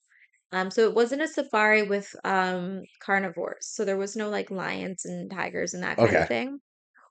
But we did see elephants. And apparently that's super rare. Like our guide told us later, he didn't want to get our hopes up or disappoint us, I should say, because we were Yeah. so hopeful that we would see elephants. But he was like, because we saw monkeys and like, it's not like the zoo when you're like seeing them in the cage. We saw them like swinging over our like safari bus and You saw like, them actually existing. yeah, like, It's the same thing, like, yeah. even just like with the llamas. Like, It was they're just so existing. cool. Yeah, and like we get to really, it was so, and they're different. They're different in their actual environment than they are in like captivity. And like, I know, shocking. Whatever. Like some things you just have to really Yeah, experience to exactly. know. Breathe the air. Yeah, and like, oh God, like when so with the elephant, the last elephant he saw he'd been doing it for 8 years. He only saw it once. In 8 years did he see an elephant. Like apparently they really don't come out. I have a video on Instagram, I could share it on here, where like we were on the bus. An elephant comes right towards our safari truck, I should say, came right towards our truck. Right towards it. It was incredible. And then we followed it and we found the whole family. And I remember I was like, we got out of the truck and I'm like, are we allowed to be like there's animals. Like, are we allowed to be, like, are we allowed? He's like, it's fine. Don't, it's like, we still don't have anyone. So we like stood on top of the tables. We're like over there. I guess it was a lunch area. And like, we looked out and like looking out over. And this is what I was talking about, like back to the men being masculine and stuff, because like there was this ridge and I couldn't quite get up. So he like hoisted me on. I'm like, I felt like the Does Titanic that where it's like, say, did you have a Titanic moment? I did. I'm like, don't like, I will die because It's like we're literally one of like all the three things I hills. know about Titanic. I've never watched it. Yeah. Oh, that's why I'm afraid of water. Was the Titanic. I Nice. saw it in Omnimax when I was 8. Party on, Wayne. She hasn't seen that movie either. I made that joke earlier and she's like, I don't get it. My bad. Um, and now I'll just have to add it to my list. Well, I mean, as crazy as it isn't that I didn't watch Titanic, it's also not crazy that you didn't watch Wayne's World. And then Yeah. whenever you watch it, you're like, Oh, I get why I didn't watch I get this. why he said that. Okay. I mean, it's a little bit before. It's a little bit like before our time anyway. Yeah. But yeah, like so. Yeah, exactly. So it's just that's like one of the things that I really liked. Like I was like, But it was cold in Africa. it was fine, but no. So like you get to like just experience like a new normal. Like you said, like even just you go to different cities. Like you think about Yeah. like the streets that you're just used to turn on, and this I highway, love traveling. this highway and that exit are just like Hmm. perfectly normal. And then you go to these like you go somewhere way different, and you're like where and you just sit there like this is somebody else's version of 55 to 270 getting off at Limburg. Yeah. To them, it's the exact same thing. Yeah. And it's like It's but then incredible. and now you just change even more variables, language, Hmm. cost of living, all that sort of stuff. You know, like Or just like the fact that I was walking down the street I think this was the only time when I felt unsafe in Africa because everyone was like, oh, did you feel like you weren't safe or whatever? Well, this part I didn't feel unsafe about, but I thought was funny. So, like in Africa, blonde hair stand out. stood out a lot, but here's where it got weird. That's how it's like my one thing about like traveling and like Yeah. especially like internationally Yeah.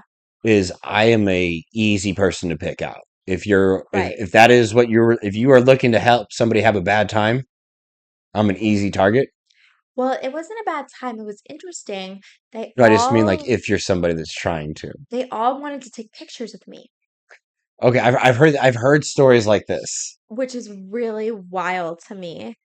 They all wanted to take pictures with me, and it's really funny because the guy who was giving me a tour, he I found on Facebook, like people could be recommended to you. I found that his profile picture is me and him.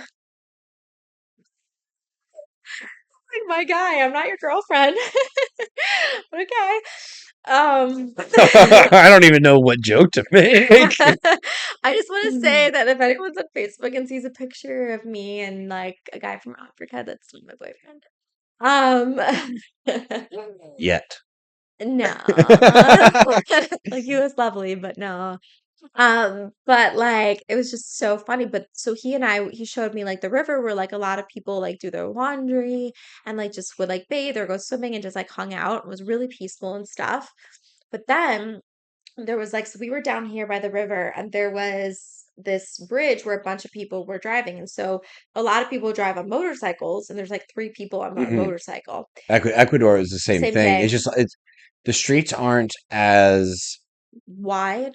wide, established, Yeah. or And they're young, by the important. way. They're not like, it's not like, oh, they've had their license for years or whatever. Like, it was like probably a bunch of like 13, 14-year-old boys, okay? Okay, so no, we're talking like bikes were just weaving in and out of everything. Yeah. Like I don't know if I saw so many bikes, but no, it was like it a was kind of little it was a little bit it was a motorcycle. small No dose. It helmets. was a small dose of like the craziness that you see in like movies and stuff when people go to these countries and there's Yeah.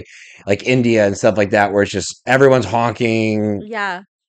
no one's moving, but somehow everyone's And there's rushing. these herd of goats also with like you just see shepherds and their herds of I goats and did find stuff. that one of my favorite things in life is to see a cow just laying down in the field. So many And so like cows. that was like big time as we got out of Quito. Yeah. And so like we're driving to Los Mortinos and like they're driving by through all these like areas that these huge farms and these houses are kind of built into the hill and then but 95% of what they have is dedicated for space for the animals. Yeah. And so like yeah, we just go by there's just dogs laying down in the street. like just because they're just street dogs, Yes, the street and dogs. then again, but just like seeing like there was just something peaceful. I'm like, huh, that animal is living just fine. Right. And that was the weird part too. Like there was so we got to go on a coffee farm tour of like the Arabica, or not the Arabica, the Robusta beans, which are at a lower altitude.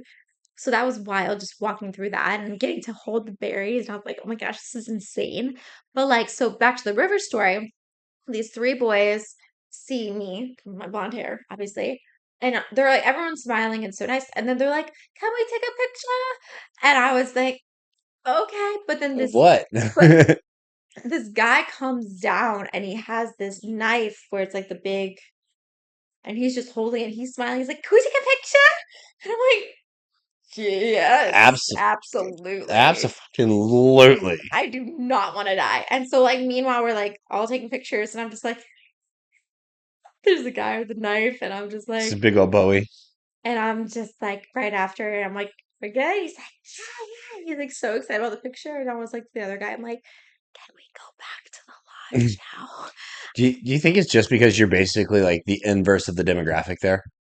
I think so. Because, like, for example, Like, because that's what they were saying. Like, like they don't see me very often. Like, there's Terry not Crews girls is like me a there. big deal in Japan. Yeah.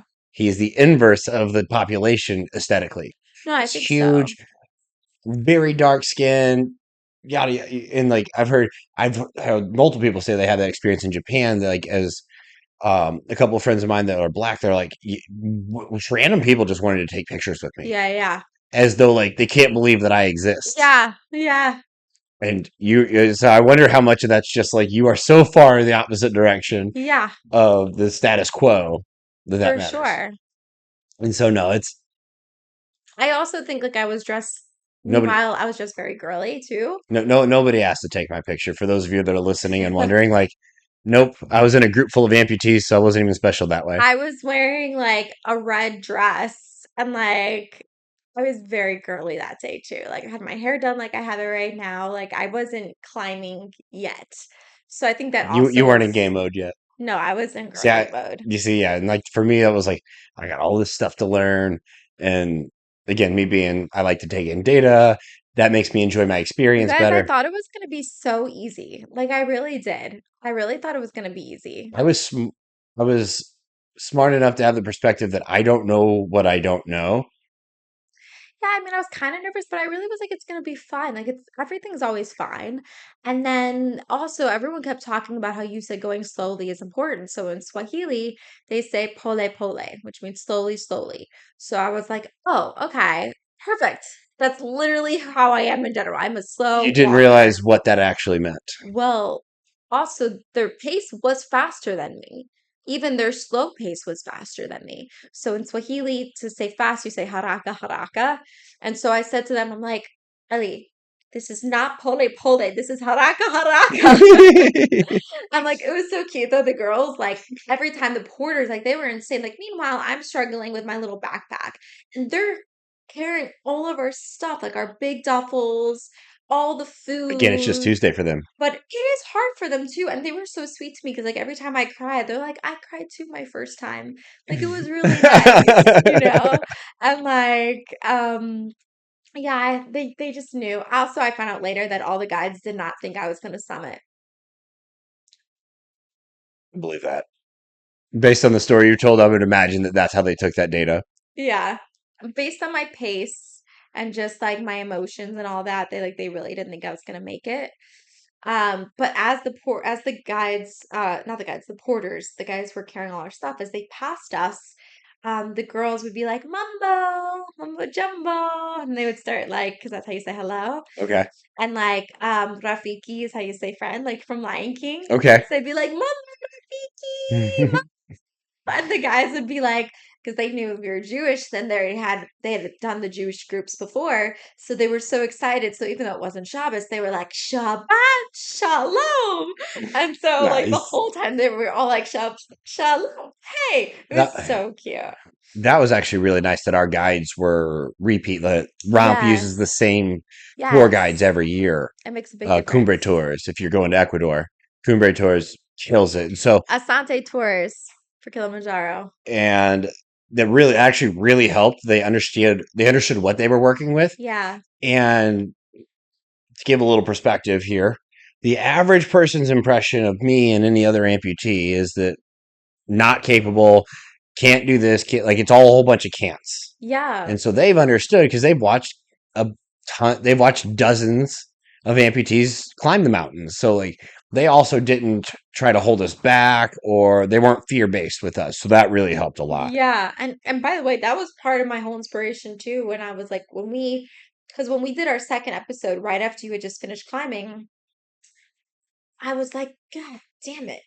He's missing a leg and he climbed a mountain. I've got both my legs and I still haven't done it. I'm We, like, I'm so full of we, shit. we need to take a picture. I can tell you exactly how long it was based on whether or not my beard had come back yet. That's so crazy. Because that was, so we'll Well, get into you that. told me to sign up, and like I Yes. literally reached out I to do that them I do that to people all the time. right after you left. I was like, okay, I'm gonna do it. Like it's on the podcast. And they didn't get back to me for 2 weeks. And I was like, oh They no. were only going to ask me 6 times, and I waited for the seventh. I was like, I guess I'm not going. Oh no, at least I tried. And then they got back to me and they're like, yeah. And I'm like, shit. I F guess word. I'm doing this. I guess I'm doing this. Nice. But I'm really glad I did it. Yeah, like without question. I mean, there's so many. Like, I got to have experiences that you are stereotypical from the movie. I got to have ones that weren't. Like, like so from the hacienda. So basically, they did this in stages of elevation. We were at the hacienda for like 36 hours, and then we went up to the lodge. Yeah. So the lodge is now at 14,000. This is everything you see in the movie where they're just like, they hang out in this like really tight space and they drink hot whatever drink all day sort of thing. And like the fact that people live there, because the food was amazing. Even at Yeah. the lodge, the food was, it would be considered like finer dining here. I had like some of the best soups I've ever had in my life. Mm. Like I could tell you, I got this picture of this tomato soup that if I could have some right now, I would just be hammering it and say we'll record later. It Yeah. was so good, and like so even at the lodge, we were having like really well prepared food, and so we were so yes, yeah, we went, we had that lodge experience, and then we were there we got there late afternoon, slept overnight. We did a little hike whenever we got there, and then we spent the whole next day just being there. Like so, like when we woke up, we were gonna start the climb at like 11 p.m. that night, Yeah. and so most of the day was actually just rest, get information, do what you need to do. Hmm. But there's not really anything to do but hang out and got introduced to some weird card games and stuff like that, and then we were off. Like, I remember like it was a cool energy. Like sometimes like I've been in a lot of different environments, and like I still remember like my first morning of selection when I was in Air Force. I was in a special operations pipeline, and so there's a selection course, and I remember the energy of morning one before the cadre had come out, and they're getting ready to set the tone, which isn't going to be a very encouraging one, Hmm. sort of thing. And like I just remember that was like, but like the team was all over the place. We had the people that were very worried, people that had been there, done that, people like myself who hadn't been there, but I was like, I'm just gonna let whatever comes come. I'm not Yeah. gonna, the anxiety about problems you haven't have is suffering. It's suffering twice. Right. Yes. Sort of thing. And so I spent a lot of, so I really did a lot to make sure my head was there and just take in what you could take in, and then Hmm. off we go. Literally. And Like, like you're there. And for me, my whole thought was giving up was never an option. like The only way home was up. I was there for the whole thing. And like I said, around between 16 to 17, I started kind of having my moments of like, should I stop? Because I had gotten a little altitude sick the night before. Yeah. And like, I actually spent the whole night. I felt horrible. I told like the group knew like my stomach was bugging me. Do they check your oxygen at the different like Never, not resting? once we started climbing, Really? but we played around with it. Shout out to Alyssa Clark, who is the most competitive human being I've ever met. She's actually my running coach now as well. Um, I baited her into a competition to see who could get the lowest oxygen Oh saturation. my And so God. like we were like that. We had this sort of group, and like it was so much fun. Yeah. And so no, we didn't check that once we stepped off. We never talked about it. Oh, so they checked our oxygen with every campsite I because would. we weren't allowed So to go up. that makes a lot of sense to me though, because Yeah. Kilimanjaro is a lot more of a destination. So they Yes, get a lot less prepared people. People aren't like, maybe I'll climb a mountain. Cotopaxi sounds like it. that's true. So we're just talking, yeah. So it's like stepping off, like it's like, yeah, there's like all the energy. Yeah. It's a varied range of emotions in the group. You know, some of the groups are being sent out a little earlier. Yeah. Um, It's starting to feel real. yeah, exactly. Well, it's all the way real. And at this point, like you have nothing but darkness. What you can see in your headlamp and the guys on your Oh, you're rope. talking about Summit. Yeah, I'm talking about stepping out for the climb now. Yeah. And so like I said, so now the energies, there's the concerned energy, there's the confident energy, there's the Hmm. I don't know what's going on, but this is gonna be fun. I know what's going on and this is gonna be fun. Like it all existed. Yeah. And I was very much in like we're gonna learn something today. Like that's how I felt. I was like, and so like I definitely didn't talk a lot early because I'm trying to figure out what I like don't know. And so yeah, so like that was like the craziest part because then at that point, like there just comes a point where just the lights behind you start getting smaller. And then you start getting separated. I was so there was two groups that summited. Nobody else summited. So there was the first group, they were a little faster than us, and then the other two we summited together. Um, and so like you start to see some lights ahead, and you get that energy, but you're also into passing them. And or there was like, but like it gives you like that energy, like, okay, hey, there's another sign of life on this thing.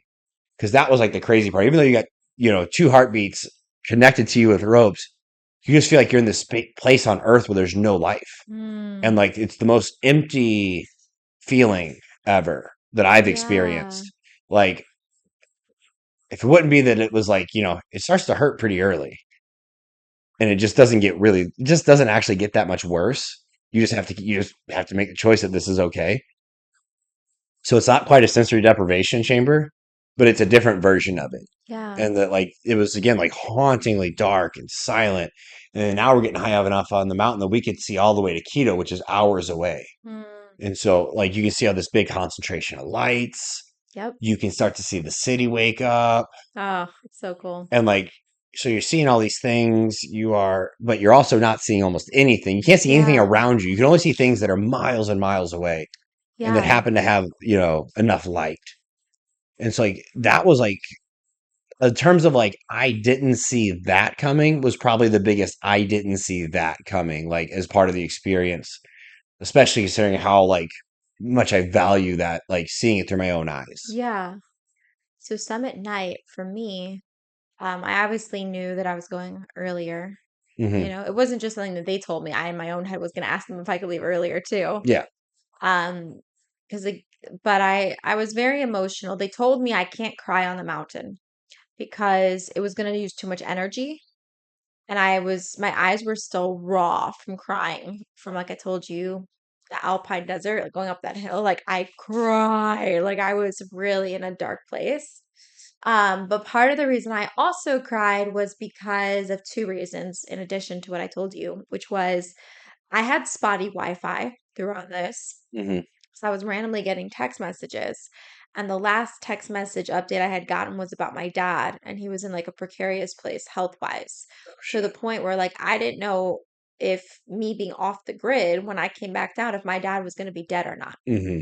And that was hard because the last text message I got was not a good update about where he was. And then I couldn't get a hold of anyone. Like nothing was coming through my text. So that was hard. Also, I had written myself a letter for the summit night to Okay. encourage myself back before this whole trip started. A little cute Nakama who was like, "It's gonna be easy." Enjoy And your walk. enjoy your walk. You got this. Love you, boo. Get a good picture, for the gram.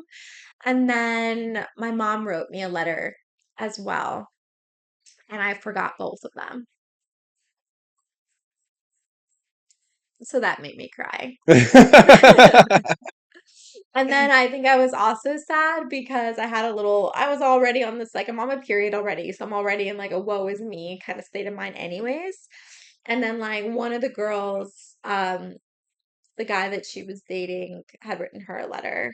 I was like, oh, I have a boyfriend to write me a little Summit Mountain letter. It was so sad. I was just sad. Like sometimes when I'm sad, I start thinking about all the other things I can cry for, and then I just spiral. So I spiraled. Just gotta lean in. So at the end, that night, I went to lay down in my tent, and I really was trying to fall asleep, but I wasn't allowed to. They said you shouldn't take melatonin with Diamox, like it was a bad combo. Okay. So I didn't the whole night, the whole trip. I'm saying, as long as I was taking Diamox. So I was all, and I was just like all the feelings, like the nervous anxiety, like this is real. This is what we've been training for. This is what we're here for. Like it's a big deal. Am I gonna make it? Like I knew how hard it's been up till now, and this was actually the hardest part, right? I couldn't fall asleep. I didn't sleep. Finally, I went to the tent at 10. I had all my clothes on. So I was trying to be bougie on a budget. So we needed like thermal underwear. So I actually used my dad's because we're about the same height. And what's funny is thermal underwear for men has a little penis pocket. Correct. But I was like, no one's gonna know. Doesn't matter. I've got enough layers on. But meanwhile, so we start summiting and I start stripping because I'm so tired that I'm trying to let the cold in so that I wake Wake up. up. And so like I'm just passing the guides my different layers as we're going up. Nice. Um and so but like I said, a little bit chubby and my little Winnie the Pooh pooch was popping out. It's just so different than anything that runs through my brain than to have a Winnie the Pooch. Well, you don't understand. So the shirt was popping up, and so my dad's little penis pocket So I keep my just snacks. flashing to everyone. And like the guys, because like when I came down the mountain, I was like, I had the whole bunch of them came to help me down because I'd injured myself on the way down. And so I had my arms around them. So my shirt was lifting up. So you see the little like, these poor men are trying to like give me some dignity. So they're trying to pull down my shirt to like cover it. And I'm like, you guys, I've got nothing left. Don't care. Just get me down this mountain. Right. Like I never wanted to pop a hamstring more than the way down. Oh my Like that was like God. if there was like the biggest thing I wasn't ready for. Yeah. It was the fact that I had to go back down after going up. Like Well, I don't I like slid obviously down the like you mountain. sit there and you can think like duh, Yeah. but like you never prepare to come back down. You just prepare Right. to get to the So top. I had to climb down the boulder part, but then it was a bunch of loose rocks. And so, mind you, going up the mountain, one of the things that they did was if we ever felt tired, we would start to walk sideways on the mountain to give your body the illusion of walking straight. Hmm. And so it was kind of like we were going up like this, which took 10 times longer to get up, and we're going Hmm. so slowly. But like going down at a certain point, Ellie, the love of my life, the guide, not a tall man, not a particularly big man either. Um, Probably about the same height, maybe a little bit shorter, definitely slimmer. And he had one hiking pole, I had one hiking pole, I had one arm around him, he had one arm around me, and we just slid down that mountain. Oh, The that's so problem great. is I'm a little bit larger than him. So I gravity. And I pulled Ellie down. Nice. Because I fell on my back and we're just like sliding down the mountain. And where injuring myself was there was a rock that I didn't see. And so I stubbed my foot. And that's when all the guys, he had a walkie talkie at that point. The guys came Yeah. and they all tried. They thought I was going to have to take a helicopter down. But the problem was the Wi Fi wasn't working at base camp. Yeah, we were at a point that the helicopter couldn't get there. Yeah, so what happened at base camp though was the Wi-Fi wasn't working. It's not that we were too high. You Hmm. can't stay at base camp once you've summited. It's not safe because the elevation's too high. You want to be there the night before to acclimate, but Yes. then once you need to start getting your body Yeah, back to exactly. healthy We levels. didn't go back like so Yeah. when I got back, so I've now come down the mountain. Hmm. We grabbed all our stuff and got straight on a bus, and then went Oh, right back to the hacienda. so we didn't have a bus. Here's what we had to do. This was crazy shit. Okay, so first of all, we were there for about an hour for lunch at base camp. They told us not to sleep because it's dangerous, but I went to sleep. I hadn't slept, right? It took me another like, let's see, 7:20. I didn't get back down to base camp till about 12:30 p.m. Okay, Okay. And that then I tracks. slept for about an hour and a half. And then we had to walk another 3 to 4 hours to the next camp. You walked it, okay? I hobbled. I did pretty well. Hmm. And then the next day it was like another like a half marathon. that we had to walk to the entrance of Kilimanjaro. And I started off with everyone, but it had rained the night before. That was the only time it rained on my trip. And it was muddy and rocky, and my boots kept hitting, my toes kept hitting the front of my boot because of gravity too. But that was when Ellie and I really bonded because we held hands the entire way down. At first, he was just trying to be like a gentleman, where it was like harder. He would hold my hand. I'm like, Ellie, just don't let go. And also, it was sweet because that was the first time I really ever held hands with a guy. So that was cute. Like, oh, it's my first boyfriend. It's my middle Um, middle middle school Nahama is so stoked right I now. really was. I was like, this is so fun. There's actually a video I need to find of one of the girls got a picture of Ellie holding my hand and helping me down. Nice. But then yeah, that was so fun. So we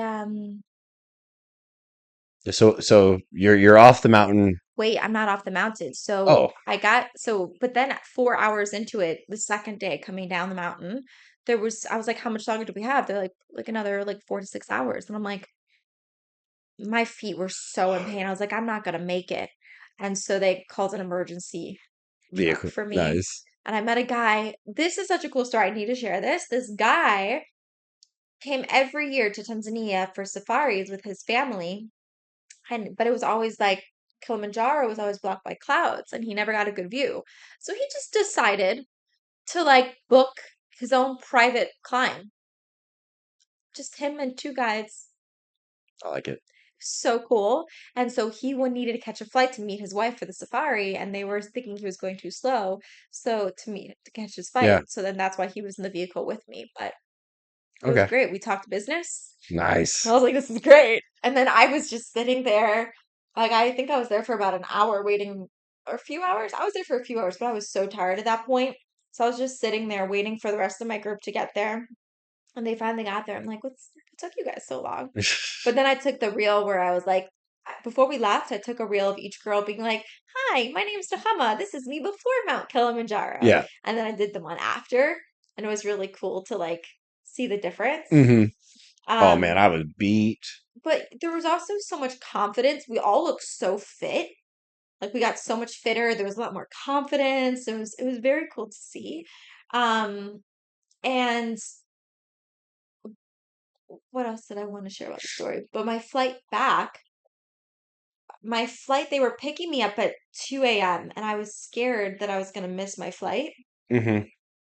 So Oh, so you basically climbed, summited, came back down, and hopped on a plane. no, I went to the coffee farm the day after, Oh, okay. but it was the day after that. But meanwhile, my body's shot, right? Like I'm so You're so tired. tired. And I did the whole flight from like Kilimanjaro to Istanbul to Chicago to St. Louis in one day. So it took me 24 hours to get home. Hmm. And so when I just decided not to go to sleep. So I got to Kilimanjaro without a hiccup, slept pretty much that 8-hour flight to Istanbul. Istanbul, I'm smart about flying, right? I learned from my first day home.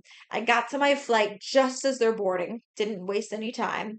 Got in, and then it was a 13-hour flight back to Chicago. I got to Chicago, bane of my existence, not Chicago, the airport. And when I got to the airport, I was so tired and I got off. I was going down the stairs towards what am I blanking on? Security, Okay. but like customs. Yes. And I realized I don't have my passport. Oh shit. And I'm so tired. There's no such thing as And there's no more anxiety than passport stuff. literally, and there's no going, and like going down the stair, there was only going down the stairs because you're not supposed to go back on the plane once you leave it. Yes. So then I go up the stairs, but I was so tired that I fell down the stairs. And so my toe that was already Not hurt, happy. it burst open and was bleeding.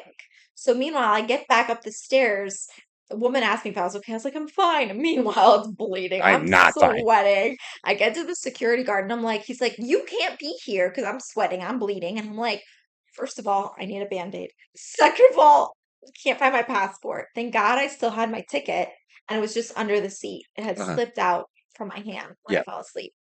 So I got my passport and then they decided to give me a wheelchair. best fucking thing that happened to me on this trip because they wheeled me Every once in right. a while, the airport will say, "Oh, do we want to put you in a wheelchair?" I'm like, "Please don't. I can walk."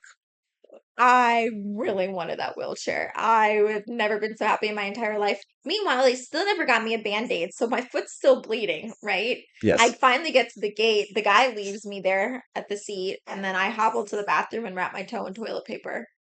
I was supposed to get into St. Louis at like 10:30 p.m., but there was delays for like hours. Every time I fly United, I remember why I don't fly United. And then I got to back to St. Louis at like 2, 3 a.m. Hmm. I got into St. Louis 9 a.m. It was nice. Yeah. No, so got off the mountain. Like I said, we got right on the bus, and then we got to spend another. We spent that night and morning at the hacienda again. Some of the best food I've ever had in my life. Yeah. Like it was just incredible, especially after all that. We went back to Quito for about a day and a half, and like we had one day, kind of free day at the very end, where some people kind of flew out a little early. Yeah. I chose to make my flight a day later so I could actually walk around Quito and go see some of like they've got some Nice. crazy crazy like marketplaces that you hear about. I got to experience the real thing. So cool. It's like gnarly. It's so gnarly.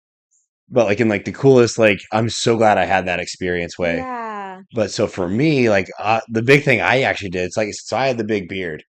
And actually until this point, you had never seen me without a beard. Right. Um, and I was like, fuck it. I had been kind of dealing with some stuff, and I kind of felt like I was able to leave it on the mountain. Hair holds memories And as well. my cathartic experience for it is I went to this old 3 chair barbershop in the middle of Quito with Oh, that's where you did with it? three old barbers that don't speak a lick of English and don't take credit cards. Like, and I got a clean shave. I got my first hot shave of my life. Went from Wow. like beard to completely clean shaven. I mean, I looked awful. How did you feel though, I from an energy I felt perspective? energy. It gave me energy to cut it off. I felt like I Yeah. cut some baggage off, Nice. and but yeah, it was my first time being clean shaven, and really, I'd only been clean shaven once or twice since I'd been out of the military. Like I didn't have a beard for a long time, but I would just like no guard clippers, Yeah. but I didn't shave anymore because I didn't need to and I didn't want to. And I remember getting that done, and everyone's like, so then everybody I'd see just like, what the, because a lot of people they knew that that silhouette of my face was now gone. Yeah. Um, and yeah, so I literally just went with one of my buddies who was on the climb team. He was the guy that actually reached out to me first, saying, "You got to come next year." Like he literally reached out to me in the Quito airport. And then there was a bunch of us that all had the same flight out. And so we got to have that. We had that flight out, and then we landed in Atlanta. And the same way it all kind of came together, now we're all going our own separate ways. Yeah. And it was like this bittersweet, like you get real close to people real quick in this sort of stuff because you don't have much of a Yeah. choice. Yeah. And we had an amazing experience, but it was also like this crazy bookend to where we all flew from Quito to Atlanta together, but our next flight, nobody was together anymore. Mm. And it's Very like, symbolic. yes. And so like we still have our group chat. It Same. doesn't get used a ton, but every once in a while people throw some Yeah. stuff in there. As we've all gotten, a bunch of us have gotten, tattoos for it. I was Okay. the irony being I was one of the last ones to actually get their Ecuador tattoo. Yeah. A bunch of people got them done in Quito. Yeah, it was very interesting the dynamics because there was the 19 and 20-year-old were friends, and then there was a 23-year-old, 23, 24-year-old, yeah, who was on there too. Very cute. She was tiny. She's like 4'10", I think. I That is called tiny. her the mountain goat because like we were on the trail, but she has so much energy that she didn't feel like it was enough. So she'd be like scrambling like on the rocks and like climbing ahead of us. And I'm like, this is insane. Like I'm dying on the bare minimum, and she is just like, Active, I go actively pining more. so cute. And then there was me, the 29-year-old. And then there was a 32-year-old, and she was a marathon runner. So like she had a little bit more endurance training Yes. in her. And then by far the coolest one in our group was Mama Karen. She's turning 60 this year. And she is from Seattle. So she was training on like Mount Rainier.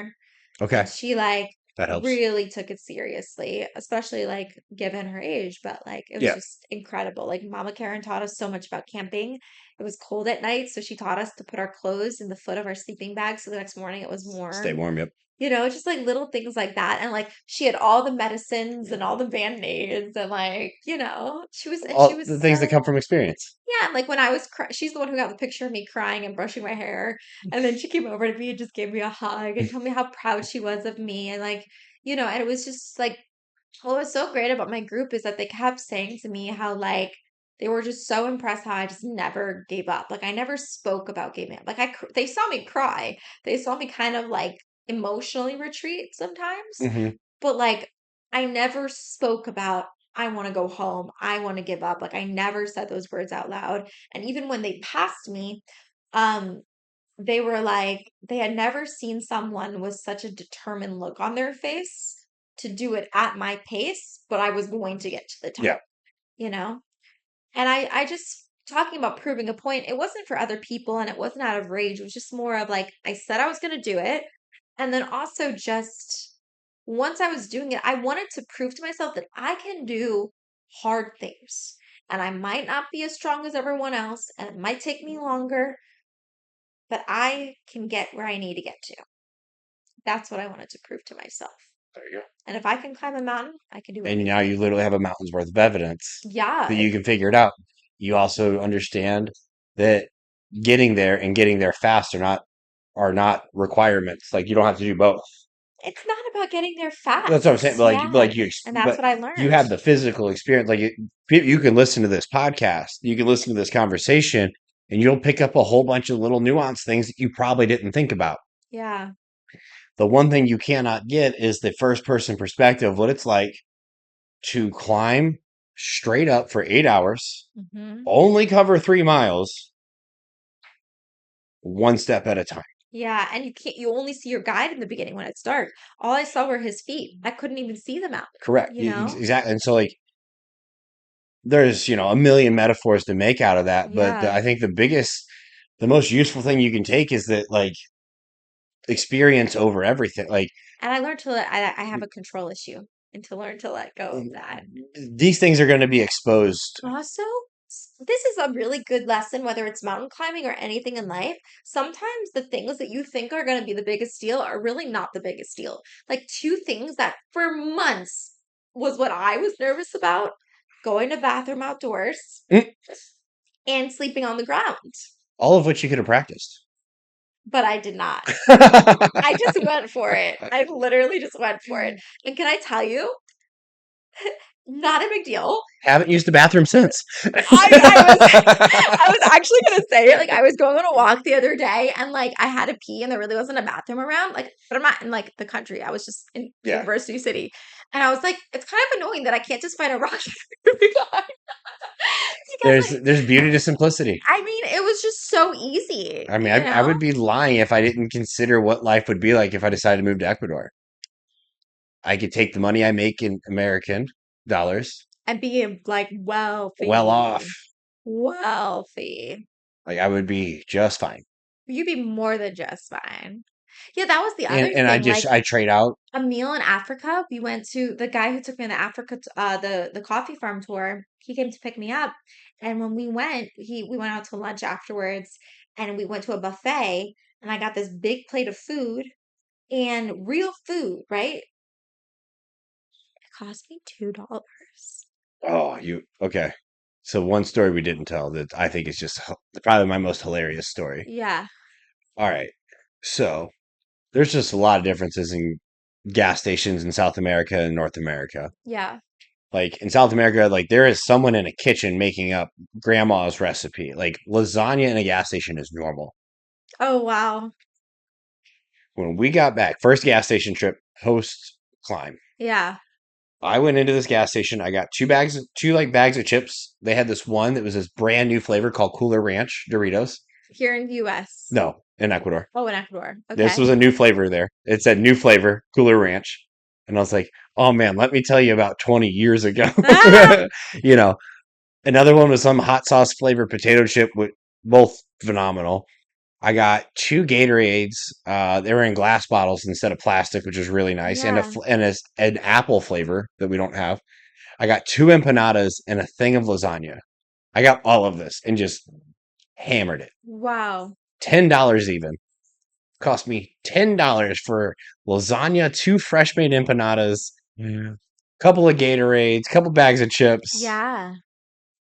and that was like yes, that was just such a fantastic piece of like one of those like really fun, has nothing to do with anything memories of the trip. Yeah. And like that's what I think of as that gas station, both the perspective of how little it costs, how good that lasagna tasted, Mm. the whole nine. And it was genuinely good lasagna. And Yeah. I had the fact that I was dog ass tired. Yeah. Um, Well, here's the crazy thing for me was is I didn't realize how I acclimate really fast to new environments was something really cool I learned about myself. Even if it's hard for me, like I could really live. I think I do a good job leaning in as well. Yeah, but what was weird is I didn't realize how off the grid I was. Hmm. Like I didn't realize what a struggle it was going to be to come back to the US and just jump right back into regular Like life. was it a pace thing? I don't really I just feel like Because for me, that's what it it was was. a pace thing. It was definitely a pace thing for me. Pacing was huge. There's just so much stimulation as well that I wasn't expecting. And the other thing was that I w- I mean I was kind of had my phone, but I was also kind of off the grid with my phone. So like I was used to old school, like I woke up when the sun rose and then when I went to sleep when it got dark Yeah. outside. You And worked with your so like body's for the rhythm. first 3 weeks when I got back from Africa, I was going to sleep at 6:30 p.m. Oh, shit. because That's when it got it dark? was the end. Well, it was summer here, so See, not I really, got really but lucky yeah. that I literally keto, same time zone. Oh, No jet lag. The interesting. only time I left Central Time was in Atlanta. But also like with my entrepreneur journey and like just the way my life is also with like Café, my barista job, my painting job, um, what else? My podcast, like I have really I shook my life with a lot of things. Yes. And my ADD is kind of part of that too, but I also think my life kind of pokes my ADD to make it worse. So coming back and just kind of everyone kind of expecting it too. And also the hardest thing in the long that was really hard for me too is everyone wants to hear about my trip. And that was really difficult for me because it was like I'm still processing. Yeah, I don't know the story all the way yet. Like my stories of like my understanding of my story has evolved since we talked about it. But it also makes me, it almost felt cheap talking about it. Like, at least with you, there's somewhat of like an understanding, even though we have different Yeah, I get experiences. it's the same thing with the amputation thing. Yeah. Like people without disability have got so many off the wall questions. Yeah. And there's just this huge disconnect. Like I can tell you these words, but they don't mean it. You don't. They don't mean what you think they mean. Right. Like, your story You is can't. really so personal. And it's just almost sometimes, especially when you accomplish something that meant so much to you, it just feels like it almost ruins it sharing it with the wrong people. A little bit, it can, yeah. And so you just what I've learned is I've learned how to tell my story in like the least invasive way possible. Right. I've learned which words trigger questions and which ones don't. And Like, what do people really want to hear, right? So, like, exactly, they really don't want to hear the whole story or the long one. Most people don't have time to hear the whole. no, they don't. They also don't actually care. This is a oh look a squirrel like sort of thing.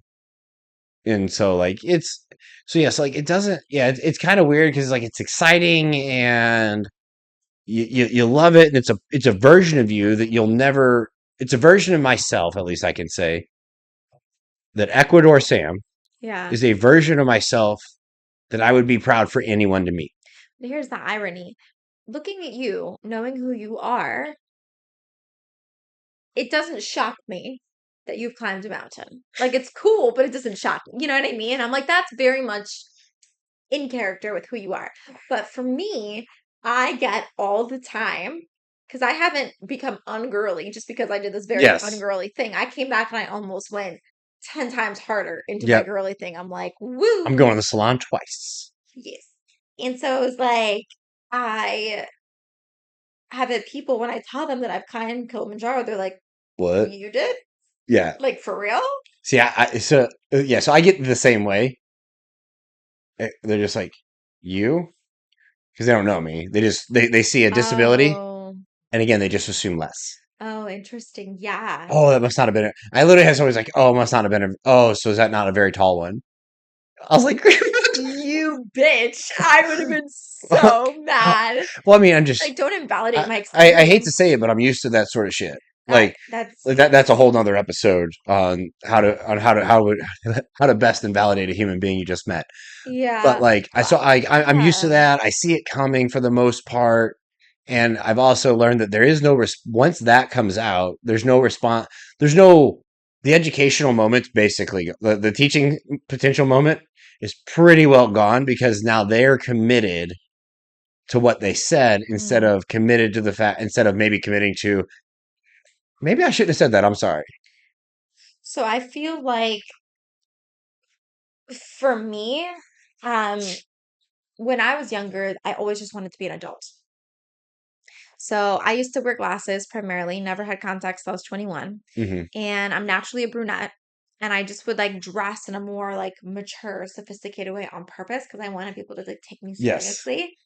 And so then when I finally reached an age where the adults did start taking me seriously, I'm like, oh, is this it? This is who I was. This is the validation I was looking for. And then I was just like, forget it. And I almost went like a complete 180 where like I on purpose dyed my hair blonde and like wear contacts and sometimes really play into like the girly girl too much because I don't know why I get this twisted pleasure, but sometimes I love when people underestimate me. You don't want people. You want people to think less.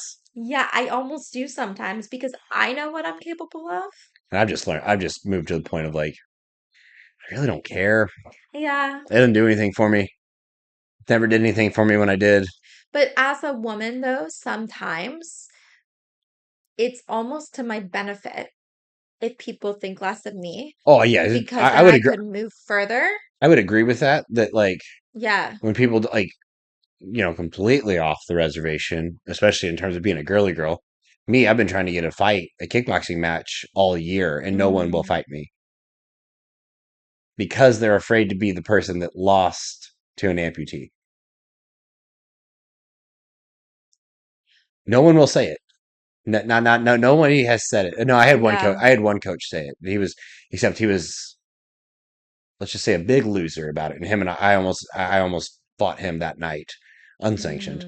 Mm. Because he thought that him and I were just like yucking it up, and like I was cool with like, oh yeah, I am totally a lesser human being. Good point. Like I was gonna say that or something, Mm. but like, yeah, like there are definitely like there's things that can happen because of their mistake, and you being ready to capitalize. I just try to be ready no matter what, like sort of thing. Like if I'm banking on that, or Yeah. I'm Like, playing, if I'm playing for that, it gets in the way of me right. in I terms of think how I that's operate. a totally different experience for sure. But, Layla Hormozy, Alex Yep. Hormozy's wife, she was the one who actually like really validated it for me because she was like, as a woman, a lot of times in like, especially the entrepreneur world, the business world, you hear a lot of women complaining about how like they're not treated equally or all these things, right? And she was like, lean into that because what you don't understand is that men just want to help you. And so if you lean almost into the damsel in distress, you can break through where they're not viewing you as competition. You're just a woman. Hmm. And so then they're giving you all this like big brother fatherly advice, they get to mansplain something to you and you take all that shit and you just run with it. Fuck yeah. So it's like that's an advantage as a woman that you can have. So it's all about like, I guess for all of us, it's figuring out how do we take a perceived setback and help And how us. do we best swing that Right. sword? For me, The it's kickboxing indifferent. thing, I don't really know. For me, it's indifference. Yeah. Indifference is what's best for me, and I'll let them make their mistake or not. Um, because I also find the coolest people as a result from the ones that don't treat me like that. That's true. Um, like so like, that's just like a piece of the puzzle, So like again, to circle it all back, like that is why ROMP does this climb. And like I said, the team is in the mountain range. They're at the lot. They're at the hacienda or heading to the lodge right as we really right now as we're recording. Yeah. And the whole point is a undeniable demonstration on what's possible with proper prosthetic access. Yep. It's not, oh, the feet need to get better. It's no, the feet need to be available. We need to have better trained prosthetists. We need to have better trained technicians, that sort of stuff. And like, it's like, that's how I ended up climbing a mountain as well, as there's perceptions Yeah. and trying to answer said perception. Yeah. And while, again, I know for myself that it's the best version of me is indifferent, that doesn't change the fact that I have definitely been able to take advantage of openings as a Absolutely. result of the same misperception that you're talking about for Yeah. yourself. This has been so much fun. It's nice to unpack it a little bit. It does. I still feel like there's still so much more to both of our It's journeys. never done. It's never done, but like even though I've asked you this twice already, I do have this tradition at the end of every podcast where it's like, I'm not going to give you the same one, good.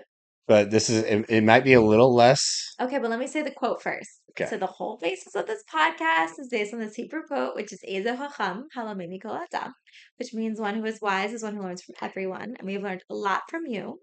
So if you can leave us with whatever your favorite quote is at the moment. All right. So the one that I'm buzzing on right now, and you're going to feel personally attacked and also love it at the same time, I love that. Okay. is that sometimes it's better to hold the reins with your non-dominant hand. Okay. Let that one sit for a second. Sometimes you need to hold the rein with your non-dominant hand. Just really develop that struggle muscle and develop the Just weaknesses. get out of your own way. Get out of your I've always do it this way. It always feels like this. Put Mm, some more put some intention back into your everydays and your basics. yeah. And Um, that's good because like even for example, that really plays into this whole trip because like you saw a different perspective of life. and I was very much not my stereotypical self. Like, That doesn't mean I'm do you now ever scramble eggs? outdoorsy, but every morning. Scramble them with your left hand tomorrow. Okay. I've done the brushing your teeth with the opposite hand. That one will So really. same concept. Scrambling eggs is no longer just scrambling eggs. It's a whole different task on the left side of your body. Yeah. That's very fun. That's a good challenge. I like that. I mean, I started doing that when I started playing sled hockey because you had to be ambidextrous in that Yep. sport. But like, I heard that quote the other day on Chris Williamson's podcast. I don't remember which episode it was. It's one of his two of his newer ones, and I was like, "Dang!" And that thing is just sat right here ever since. Yeah. Like, as I'm in a phase in my life where there's a lot of rebuilding and rehashing, and so that spoke to me a lot there as Right. well. But like, I also am somebody that will, cool, I found a rhythm, and sometimes I will just sit in it. And so that's where I found that to be like, whole. Whenever he said that, I was like, I need some of that in my life. Yeah. And I think that bleeds actually perfectly into because I wanted to also take a moment to acknowledge that we're both wearing the same shirt. This With is my coffee brand, Le Cafe. Lee calf. Le Caf, Le Cafe. So this was a huge stepping out of my comfort zone because I worked corporate and I left corporate to pursue my dream, which is to open my own coffee shop. And we're starting small by selling our coffee beans. And Sam is actually my first Wah, wah, wah. official brand ambassador. And like, there's so many reasons I chose you for this role. One, you like my coffee. So Helps. I think if you're going to be a brand ambassador for something, to me, it's more important that you just really love the product because Correct. then you're going to really want to share it. Correct. I've got an offer right now that I'm not going to take, not because I don't think the product's good, but like, I don't think I would buy. I don't know that I would buy it without Right. as my And daily driver. And then, like, for me, I also like part of like Cafe is that we give 10% to a different charity every month. And so for Which Less Leg, More Heart, Yes. Which, by the way, when I got back from Ecuador, yeah, you did a month for ROMP, so thank you very much. I And did. then this month we're doing Less Like More Heart, which Yes. is incredibly near and dear to my heart. Yeah. Run by one of the most impressive people I've ever met, and they do some of the best work in the amputee community in terms of like they're just filling in gaps. Like there's tons of places. I shouldn't say tons, but a lot of them are all about, they want to hand out running blades because then they can give out the running, because then they can get running blade amputee pictures, and those play really well, and that gets you more money in the Yeah. ball roll. And like, so there's a lot of that, and that that's a thing that we have done, but like they just have a knack for understanding the thing that you actually need. And that's where the money goes towards just an incredibly special skill set by Tina Hurley and understanding that one thing. Yeah, Like she's the reason, her intuition is the reason why I've become sought after to teach amputees to run. And I get brought out to events to that's teach amputees how to awesome. run. And it was, she threw me in a fire 2 days after I got my first ever running blade to teach 30 others. And lo and behold, I was able to do it That's and have awesome. developed the skill Yeah. and still am using things from that day that I came up with on the fly years later. And so an incredibly just important chapter in my life was meeting Tina, and I'm actually get to, and on top of that, at the end of the month, I'm going to get to go up to New Hampshire for their gala on the Hmm. 1st, and we're going to be able to give the donation Yeah. there. And that's why I'm So really again, hoping that thank you. we get a lot of sales this month, and also the events that we're doing like are really successful so that I can give as much as I can. Yes. Lake Cafe is still incredibly small, so even though we have a big heart, our Y- pockets y- don't necessarily Yep. always match, but the intention is there. But like for me also, it's just that my vision for Lake Cafe is I you can get good coffee a lot of different There's a places. lot of it out there. I love coffee. That's not what drives me to create Lake Cafe. Lake Cafe is going to be a place for community. And I call it Lake Cafe because I'm inspired by the coffee shops of the 20th century where like Scott Fitzgerald and Ernest Hemingway and all like the like poets and writers and entrepreneurs and thinkers and thought leaders would meet to discuss ideas. And it didn't matter who you were, we all just kind of got together. And so Hmm. like that's what I want to create. And I think there's also like this camaraderie of like when you're around other people who are just like pushing the needle, trying new things, using your left hand if you're normally a righty, like that's a small example. Climbing a mountain when that's totally out of Yep. both of our comfort zones in different ways, Take the trip. Make and the we drive. and you say yes to life, you know, that's what Lake Cafe embodies. So for me, like that's the legacy I wanted to create, why I brought the bag all the way up the mountain. That's why I want you to be the first brand ambassador, because I feel like you embody the spirit of what I'm trying to create. So that's the backstory behind why. And the irony being, the biggest thing that I felt when I came home was like that community loss. Like I didn't get to be with these people anymore. And Yeah. like I learned a lot about that and its value to me because that's not something that I had truly been able to value at the level that I do now Yeah. without my climb up the mountain. Right. I'm excited. I'm excited for this journey. We have a building.